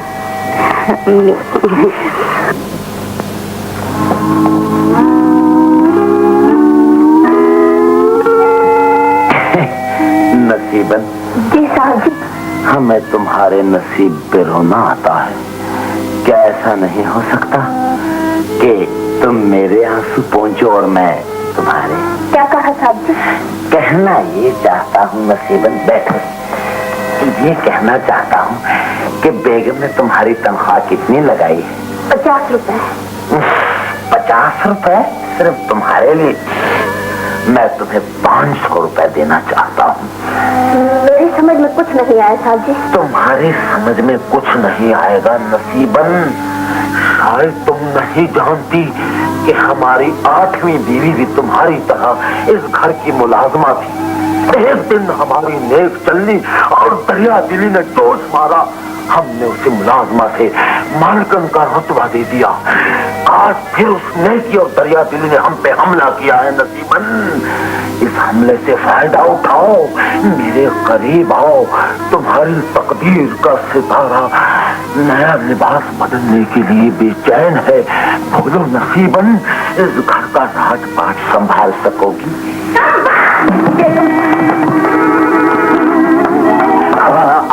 बेगम जी, मैं तुम्हारा ही जिक्र कर रहा था। मेरा जिक्र कहाँ करोगे? कम वक्त, तू इस मकाने से वही जिक्र बोल रहा था कि जो तूने मुझसे बोले। बीवी बदलना चाहता है तो कम से कम जिक्र तो बदल लिए होते। नहीं बेगम, ऐसी तो कोई बात नहीं। अल्लाह कसम, मैं तो सारी जिंदगी तुम्हारे गुलामी में गुजारने का फैसला कर चुका हूँ। कम वक्त तो ये क्या कर रहा है? ये मैं आदत पूरी कर रहा था। आदत तो मैं तुम दोनों की पूरी करूंगी। क्यों नहीं मानती?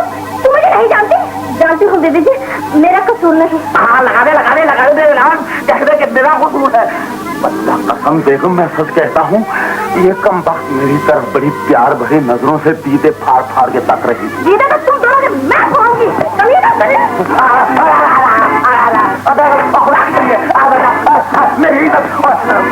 मेरी रहम करो बेगम। बेगम साहब, हाँ? आपको सेठ साहब ने बुलाया। सेठ साहब आज की डाक मांगा है। सेठ साहब आ गए? जी हाँ, वो तो 9 बजे के आए हुए। अच्छा। उनके खत बड़े मोहतात होकर पढ़िएगा। सेठ साहब मिजाज के बहुत सख्त हैं।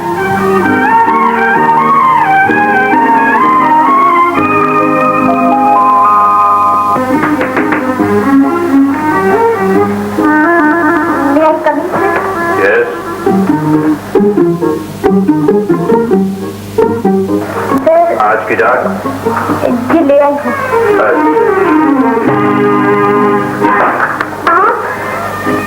ये क्या मजाक है? मजाक नहीं, जिंदगी को उस सांचे में ढालने की कोशिश कर रहा हूँ जो तुम्हें पसंद है। लेकिन तुमने ये सब कुछ तुम्हारी खुददारी को महसूस करते हुए किया। यकीनन तुम मुझसे कोई मदद लेना गवारा न करती, और फिर मैं भी तुम पर कोई एहसान नहीं करना चाहता। लेकिन तुम्हारे दफ्तर के लोग क्या सोचेंगे? हमारी मोहब्बत तुम्हारे दफ्तर में आने से पहले की। तुमने मुझे अजीब उलझन में डाल दिया है साहब। मैं तो तमाम उलझनें दूर करना चाहता हूँ अंबर, और इसीलिए चाहता हूँ कि तुम्हारी अम्मी से आज ही मिलूं। अम्मी से?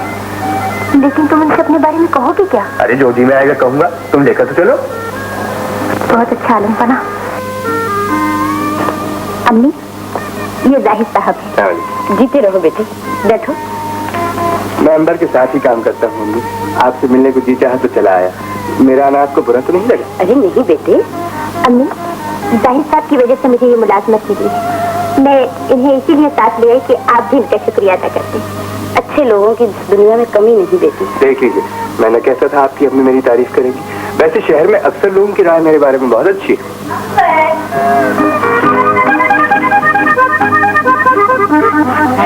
नाचो जी जी।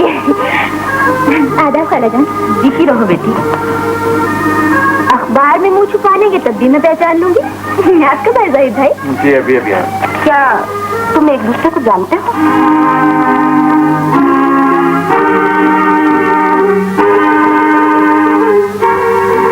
अच्छा अम्मी मुझे इजाजत दीजिए। खुदा हाफिज। फिर कब आएंगे जाहिद भाई?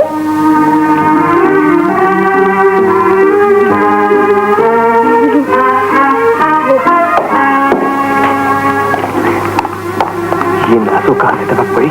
उसे आज ही आना था, मैं तुम्हें बताना भूल गई। तुम तो भूल गई, मगर मुझे लगता है अम्मी को उसकी बातों से शक हो गया। फिर क्या होगा? खुदा जाने क्या होगा। बहरहाल जो कुछ भी हो मुझे पास में आके बता देना, तुम्हारा इंतजार करो। खुदा आपको तो ये सुनकर खुश होना चाहिए खालाजान।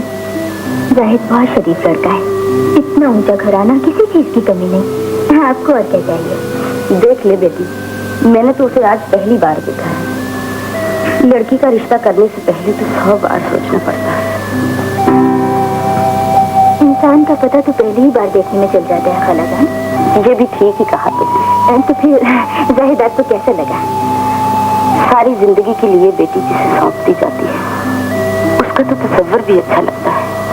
और फिर जब तुम कहती हो कि जाहिद बहुत अच्छा इंसान है तो फिर मुझे क्यों नहीं अच्छा लगेगा? तो फिर बात पक्की हुई ना?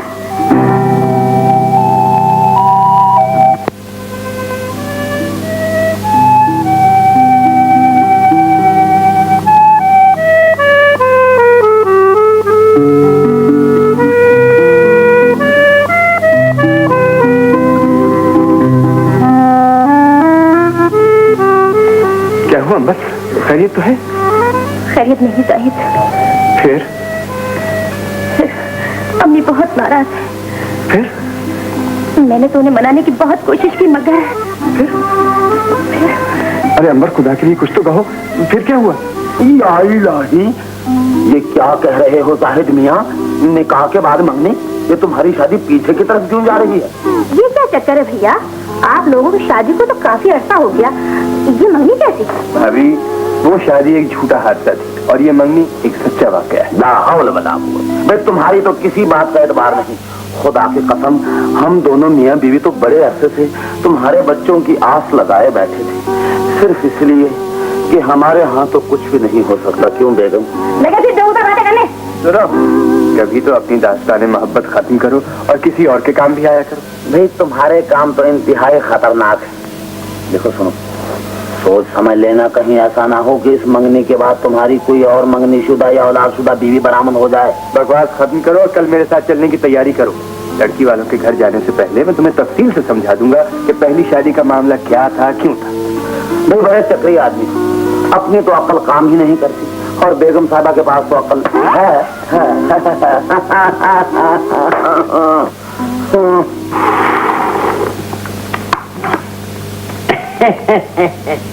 हाँ तो अम्मी जान, आपने जिस जिंदा दिली और फराख दिली का सबूत देते हुए इस बेचारे बिन माँ बाप के बच्चे को अपनी फर्जंदी में कबूल फरमाया है, ये बात यकीनन काबिल-ए-दाद है। हालांकि आप इनकार भी कर सकती थी, क्यों नाजो बाजी? मुझे क्या खबर है जी, आप तो सबको जानती हैं। आप ही ने तो ये सारा चक्कर चलाया था, भूल गई वो? हाँ कोई बात नहीं, भूल गई होंगी बात जो पुरानी हो गई। मियाँ तुम मम्मी से बात करो ना। आप बीच में ना बोला करें जी। हाँ तो मैं ये कहना चाहता था कि ये लड़कियों की मंगनियां, ये रस्म इस्तिता बहुत पुरानी बात है, इसलिए मैं मिस्टर जाहिद के माँ बाप की खाना पूरी के लिए आपके पास हाजिर हुआ हूँ। तो मैं चाहता हूँ कि अगर इस यतीम यसीर का खाना पुर हो जाए तो मैं आपका बहुत मशकूर और शुक्रगुजार हूँ। क्यों शर्मिंदा करते हो बेटे? इज्जत अफजाई तो मुझ गरीब की हुई है, मेरे पास देने के लिए दुआओं के सिवा और क्या है? बिल्कुल, बस मेरी गरीबी की लाज रख लेना जाहिद बेटे। ये निगाहें सदा आपके सामने झुकी रहेंगी। मुबारक हो सबको। अच्छा मिजान, तो फिर हम कल परसों डंड लेकर आ जाए? अरे कल परसों नहीं बेटे, कम से कम 6 माह के बाद। ओह, क्या गजब कर रही है अम्मी जान, 6 महीने के बाद तो इस मामले में बर्फ पड़ जाएगी। जाहिर है तुम तो कुछ बात करो। लड़की के वालिदैन की मर्जी के बगैर कुछ नहीं हो सकता। क्यों नहीं हो सकता? तुम भी तो अपनी मर्जी से मेरे पास आ गई थी। लगे तुम फिर बर्बाद करने।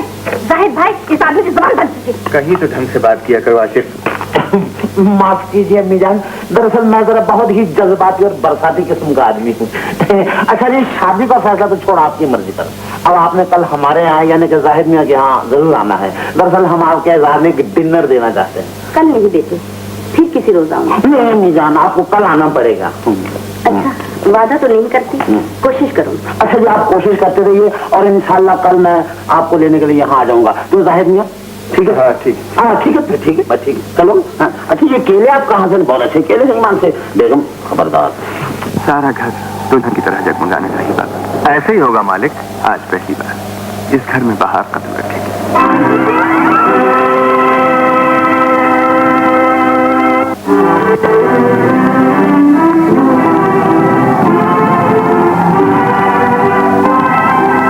तुम यहाँ क्यों आई हो?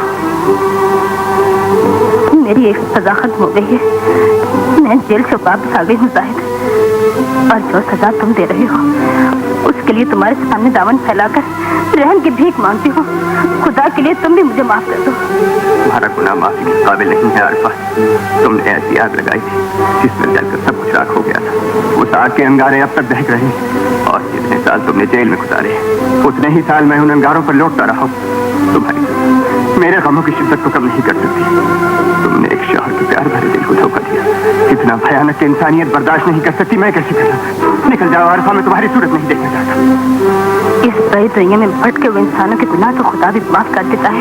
तुम इतने जालिम क्यों हो? मुझे मेरे बच्चों से मिला दो जाहिद। चली जाओ आरिफा, तुम बच्चों के लिए मर चुकी हो। बाबा जी मालिक, आशिक को टेलीफोन कर दो कि अंबर की अम्मी को लेने न जाए। बेहतर। और अगर वजह पूछे तो कहते ना मौसम ठीक नहीं।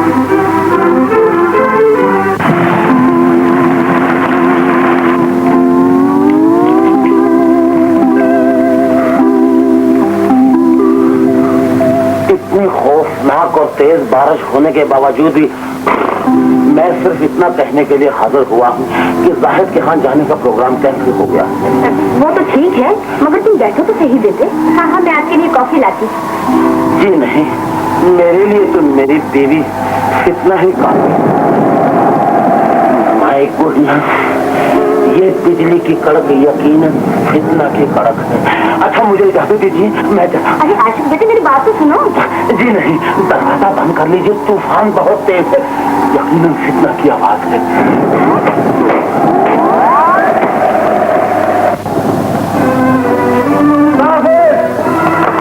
खुदा हाफिज।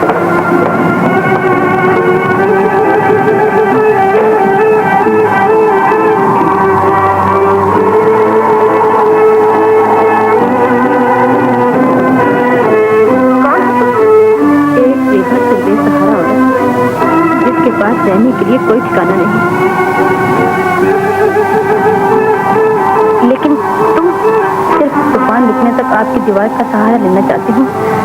सुना है पत्थर सहारा दे देते हैं, इंसान नहीं देते। मायूस नहीं होना चाहिए बेटी। अंदर आ जाओ बहन, हो सकता है हम तुम्हारे किसी काम आ सके। आओ। रात इतने तूफान के बावजूद हम भी आपके यहाँ आने के लिए तैयार थे। मैंने आशिक को भेज तो दिया था। आप आ जाते तो ज्यादा अच्छा था। चलो माफ कर दो। अभी क्या? अब क्या फायदा, रात को तो मैंने आपके लिए कॉफी बनाई। कॉफी अभी भी नहीं? अब कॉफी नहीं मिली। अरे तो जहर पिला देना। चाय भी चलेगी, चलो।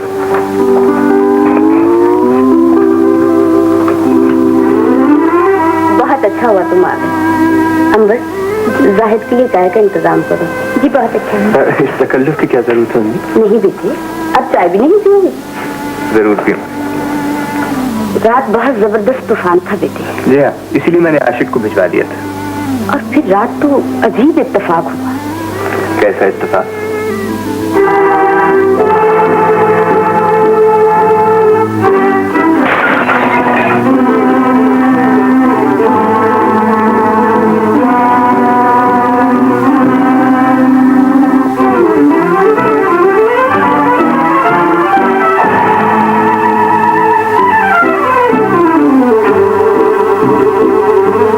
हुआ बेटे?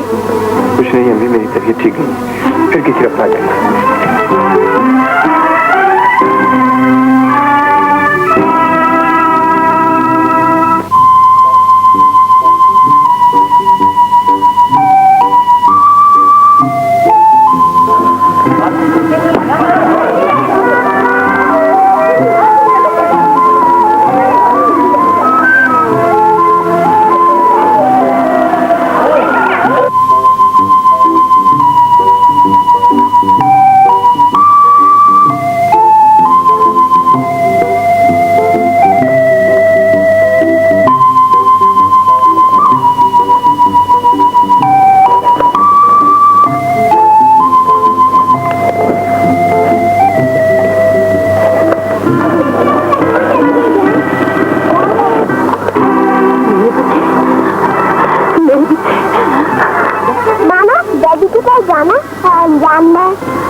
तुम कौन हो? मैं आरफा हूँ। इन बच्चों की माँ हूँ मिसाइबा। इनको सीने से लगाने के लिए बहुत सालों से तड़प रही हूँ। मुझे मेरे बच्चे दे दीजिए। तुम इनकी माँ नहीं, तुम्हारा नाम इनकी पेरेंट लिस्ट में नहीं। नाम तो नहीं है, लेकिन दुनिया की कोई ताकत अब मुझसे मेरे बच्चों को नहीं छीन सकती। मैं इनको लेके जाऊंगी मिसाइबा। मुझे मेरे बच्चे दे दीजिए। हट जाओ। चलो बच्चों, चलो।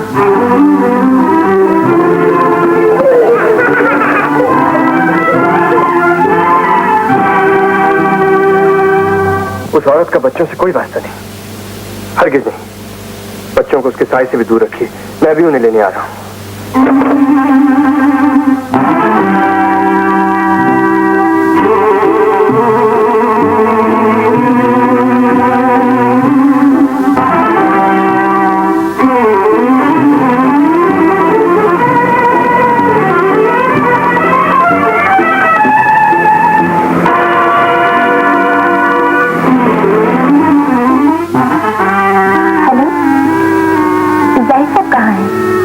अपने बच्चों को लेने मरी गए हुए। अपने बच्चों को लेने के लिए?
तो इसकी सजा खत्म हो गई।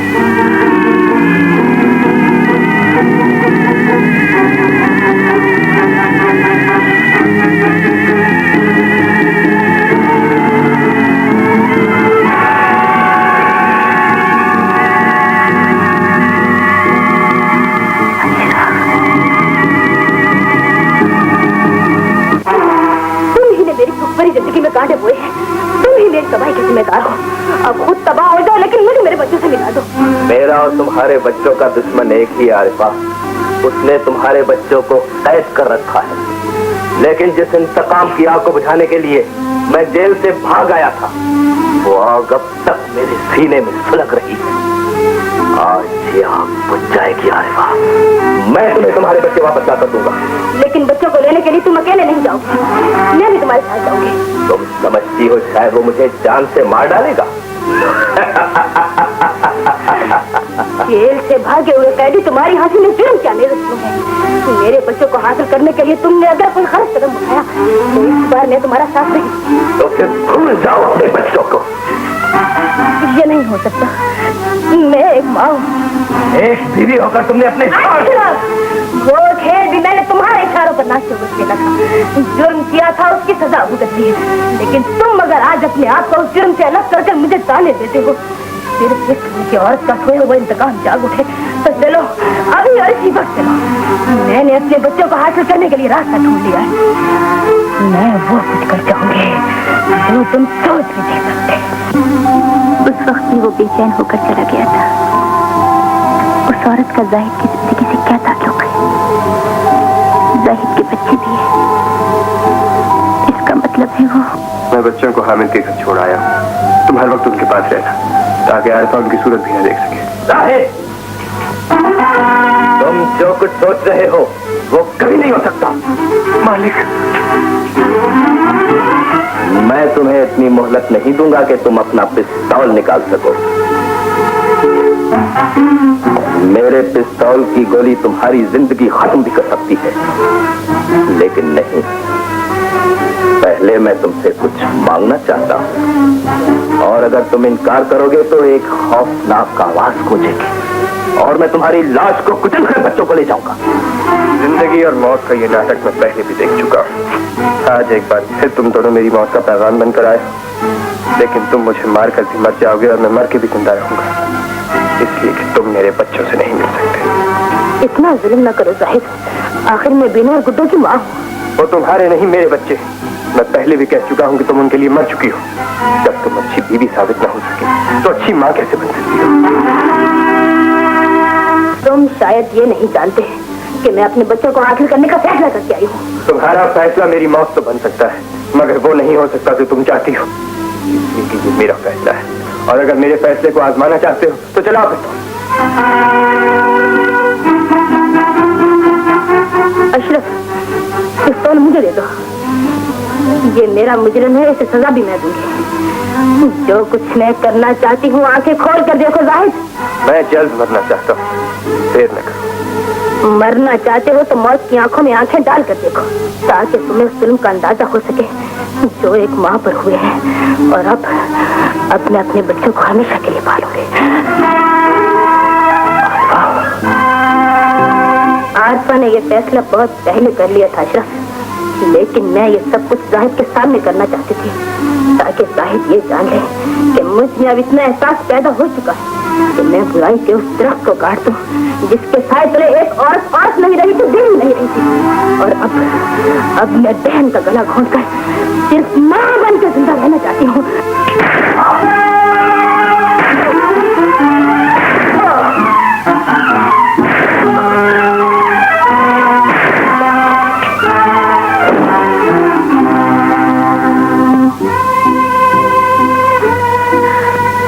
जाहिद, अब तो मैं अपने बच्चों की सूरत देख सकती हूँ। तुमने अपने आप पर शुरू किया। मेरी बात का जवाब तो जाहिद, क्या अब भी मैं अपने बच्चों को नहीं देख सकती? मैं उन्हें लेकर आता हूँ।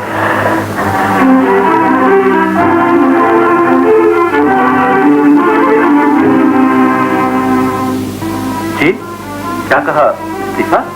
जी हाँ, जाहिद साहब से कह दीजिएगा मैं अब ये मुलाजमत नहीं कर सकती। आज रात ही ये घर भी छोड़ दूंगी। हामिद,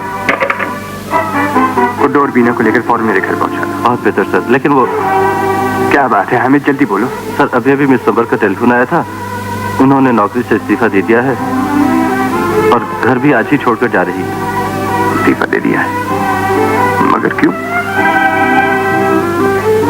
रोने से क्या होगा बेटी?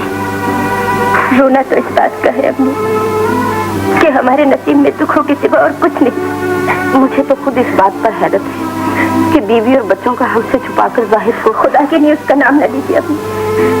आप जल्दी से तैयारी कीजिए, हम आज रात ही यहाँ से चले जाएंगे।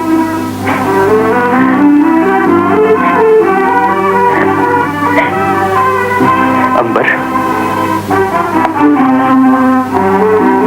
तुम्हें क्या हुआ है?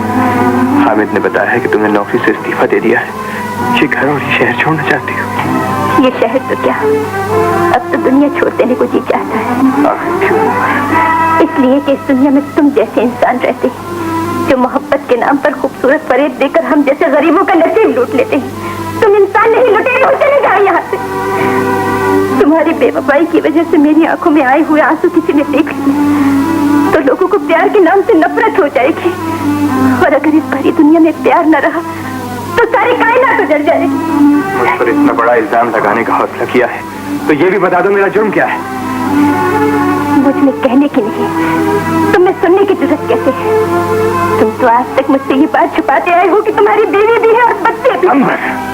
ये सब कुछ मैंने अपने कानों से सुना है और तुम्हारा खौफजदा चेहरा अपनी आंखों से देखा है। तुम जो आसपा को देखकर अपना चेहरा छुपाते हुए यहाँ से भाग गए थे, अब कौन से ख्वाबों का बहलावा देने मुझे आए? तुमने तो मोहब्बत के मासूम और पाकीज़ा नाम पर तोहमत लगाकर गिला भी कर लिया, लेकिन इतना कुछ होने के बावजूद मैंने तो मोहब्बत पर कोई इल्जाम नहीं लगाया, प्यार को नफरत नहीं समझा, दुखों को आंसू बनाकर बहाया नहीं, सीने में समो लिया। कहने को मैं भी बहुत कुछ कह सकता हूँ, तुम्हारी हर बात का जवाब दे सकता हूँ, लेकिन तुम्हें यकीन दिलाने के लिए मुझे सब कुछ दोहराना पड़ेगा जो बताने की मुझ में ताब नहीं। तुम्हें मेरे साथ चलना होगा अंबर, ताकि मेरी जिंदगी के जख्मों को अपनी आंखों से देख सको। मैं नहीं जाऊंगी। तुम्हें चलना होगा। तुम्हारी बातों का जवाब मेरी जिंदगी की कहानी है, एक घर से बेघर की कहानी जिसमें शौहर का प्यार था और मैं मरने जान से बची। रानी सबसे प्यारी, बेटी हमारी सबसे अच्छी है ना? अच्छी है, इसकी तो नाच थी, और ये छोटी वाली बस गुजारा है। जाहिद, तुम हर वक्त मेरे बच्चों के पीछे क्यों पड़े रहते हो? वो तो प्यार से कह रहा है आरिफा, बच्चों का दुश्मन तो नहीं, चचा है उनका। तुम उसके शरारत का अंदाज भी नहीं समझती। तू बेवकूफ हो ना, इसलिए हर बात नहीं समझ सकती। आप नाराज होती हैं भाभी, तुम्हें आइंदा कुछ नहीं करता। कहो या ना कहो, लेकिन मुझसे क्यों झगड़ते हो? तुमसे कौन झगड़ सकता है आरिफा? मेरे जीते जी मेरी बहन से कौन झगड़ सकता है? तुम इस हालत में यहाँ क्यों आए हो? मैंने कई बार सुना है कि तुमने मेरी बहन का इस घर में जीना हराम कर रखा है। आज मैं फैसला करने आया हूँ। बात हमारे घर की, फैसला करने वाले तुम कौन होते हो? तुम चुप रहो आरिफा, अशरफ ने बहुत जलील हरकत की है। कोई बात नहीं, इस थप्पड़ का इंतकाम बहुत खराब होगा। अरे जाओ, जो करना है करो। ठीक है?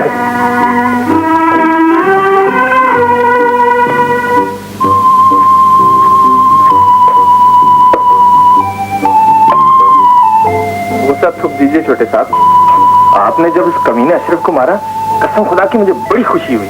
वो आदमी मुझे अच्छा नहीं लगता।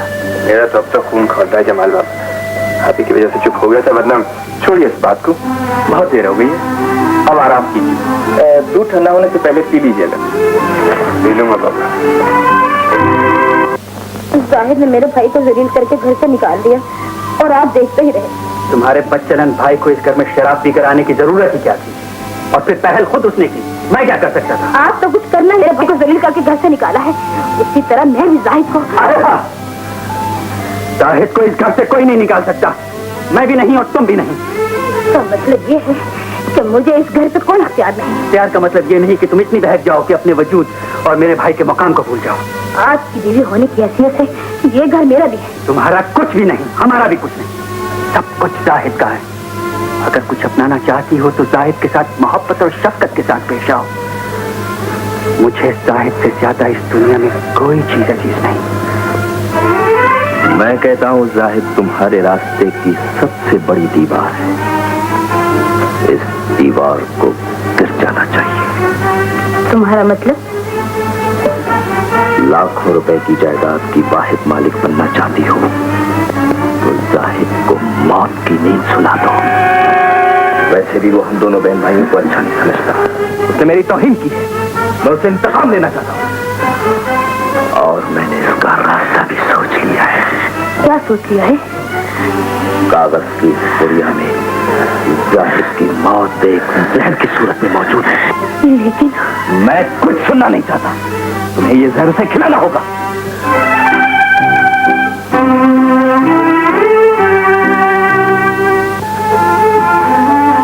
खाना तो शुरू करें। शाहिद तो आ जाए।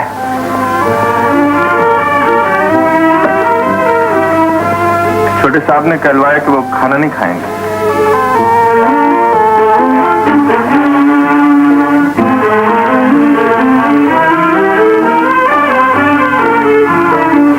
भाईजान, मैं खाना खा चुका।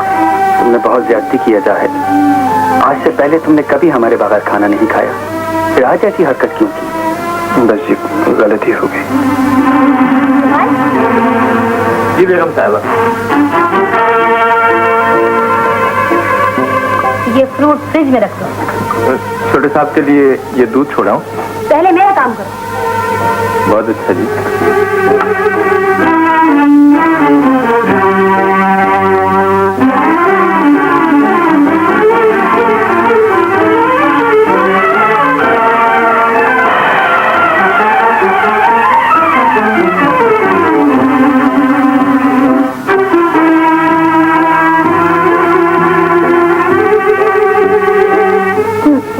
कहो, हम खाने पर उनका इंतजार कर रहे हैं। बस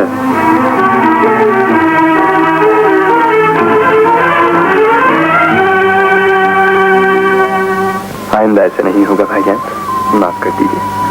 बात माफी की नहीं, तुम्हारी नाराजगी की है। नाराज तुम अपनी भाभी से हो, खाना तुमने हमारे साथ नहीं खाया। नाराज तो मैं भाभी से भी नहीं। साहब जी, बेगम साहबा आपका खाने पर इंतजार कर रहे हैं। उनसे कह दो मैं खाना नहीं खाऊंगा। क्यों नहीं खाएंगे भाईजान? मुझे भूख नहीं है। प्लीज खा लीजिए मेरी खातिर। अरे कह दिया ना जाहिद, मैं खाना नहीं खाऊंगा। अच्छा तो दूध पी लीजिए, आपको मेरी जान की कसम। अब तो पीना पड़ेगा साहब जी, छोटे साहब ने अपनी जान की कसम दी। ये हमें बहुत परेशान करता है जमाल बाबा। ये आपसे प्यार भी तो बहुत करते हैं। मगर जाहिद क्या पिएगा? ये आप पी लीजिए, मैं जाहिद मियां के लिए और ले आऊंगा। पी लीजिए।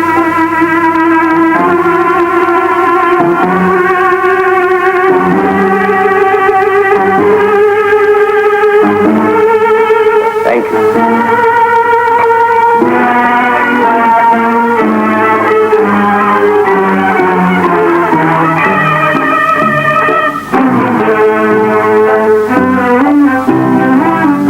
साहब ने खाने के लिए क्या कहा? वो खाना नहीं खाएंगे। क्यों? उन्होंने ये दूध पी लिया है।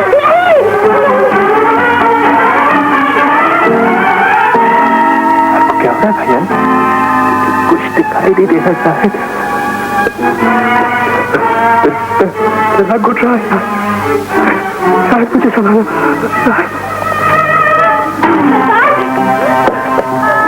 ये क्या हो गया सरताज? आपने ये दूध क्यों पी लिया? जाहिद के लिए भेजा था, लेकिन मेरे जीते जी बेटा कैसे भर सकता है? खुदा के लिए मुझे माफ कर दीजिए सरताज, मैं अपने आप को खुद तबाह हो गई हूँ। जाहिद, जल्दी से किसी डॉक्टर को ले आओ। अब डॉक्टर की जरूरत नहीं। जो कुछ हुआ है मैं उसमें बहुत खुश हूँ।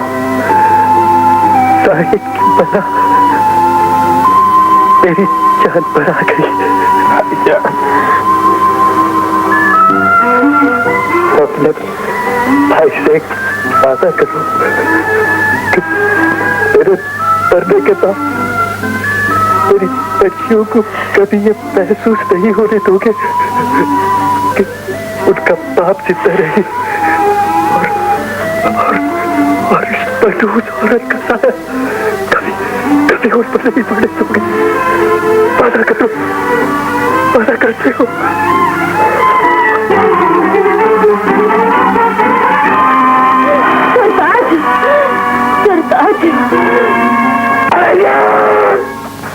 ये मेरे उस भयानक जुर्म की कहानी है जिस पर अगर मैं जिंदगी भर आंसू बहाती रहूं तो भी मेरा खुदा मुझे माफ नहीं करेगा।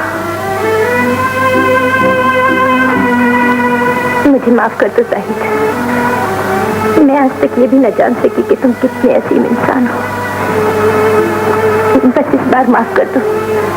तुम्हें जिंदगी भर मुझसे कोई शिकायत नहीं होगी। जिंदगी मेरी अपनी नहीं, मेरे बच्चों की है अमर। अगर तुम जाहिद को अपनाना चाहती हो तो तुम्हें मुझसे ज्यादा मेरे बच्चों से प्यार करना होगा। मैं उन्हें माँ का प्यार दूंगी साहिद, माँ का प्यार।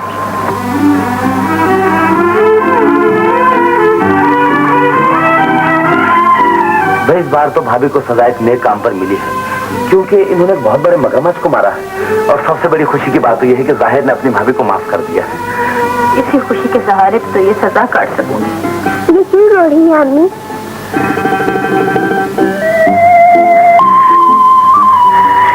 एक बार मुझे भी अम्मी कह दो बेटे। हमारी अम्मी तो ये है। इन्हें भी अम्मी कह दो बेटे, कह दो बेटे।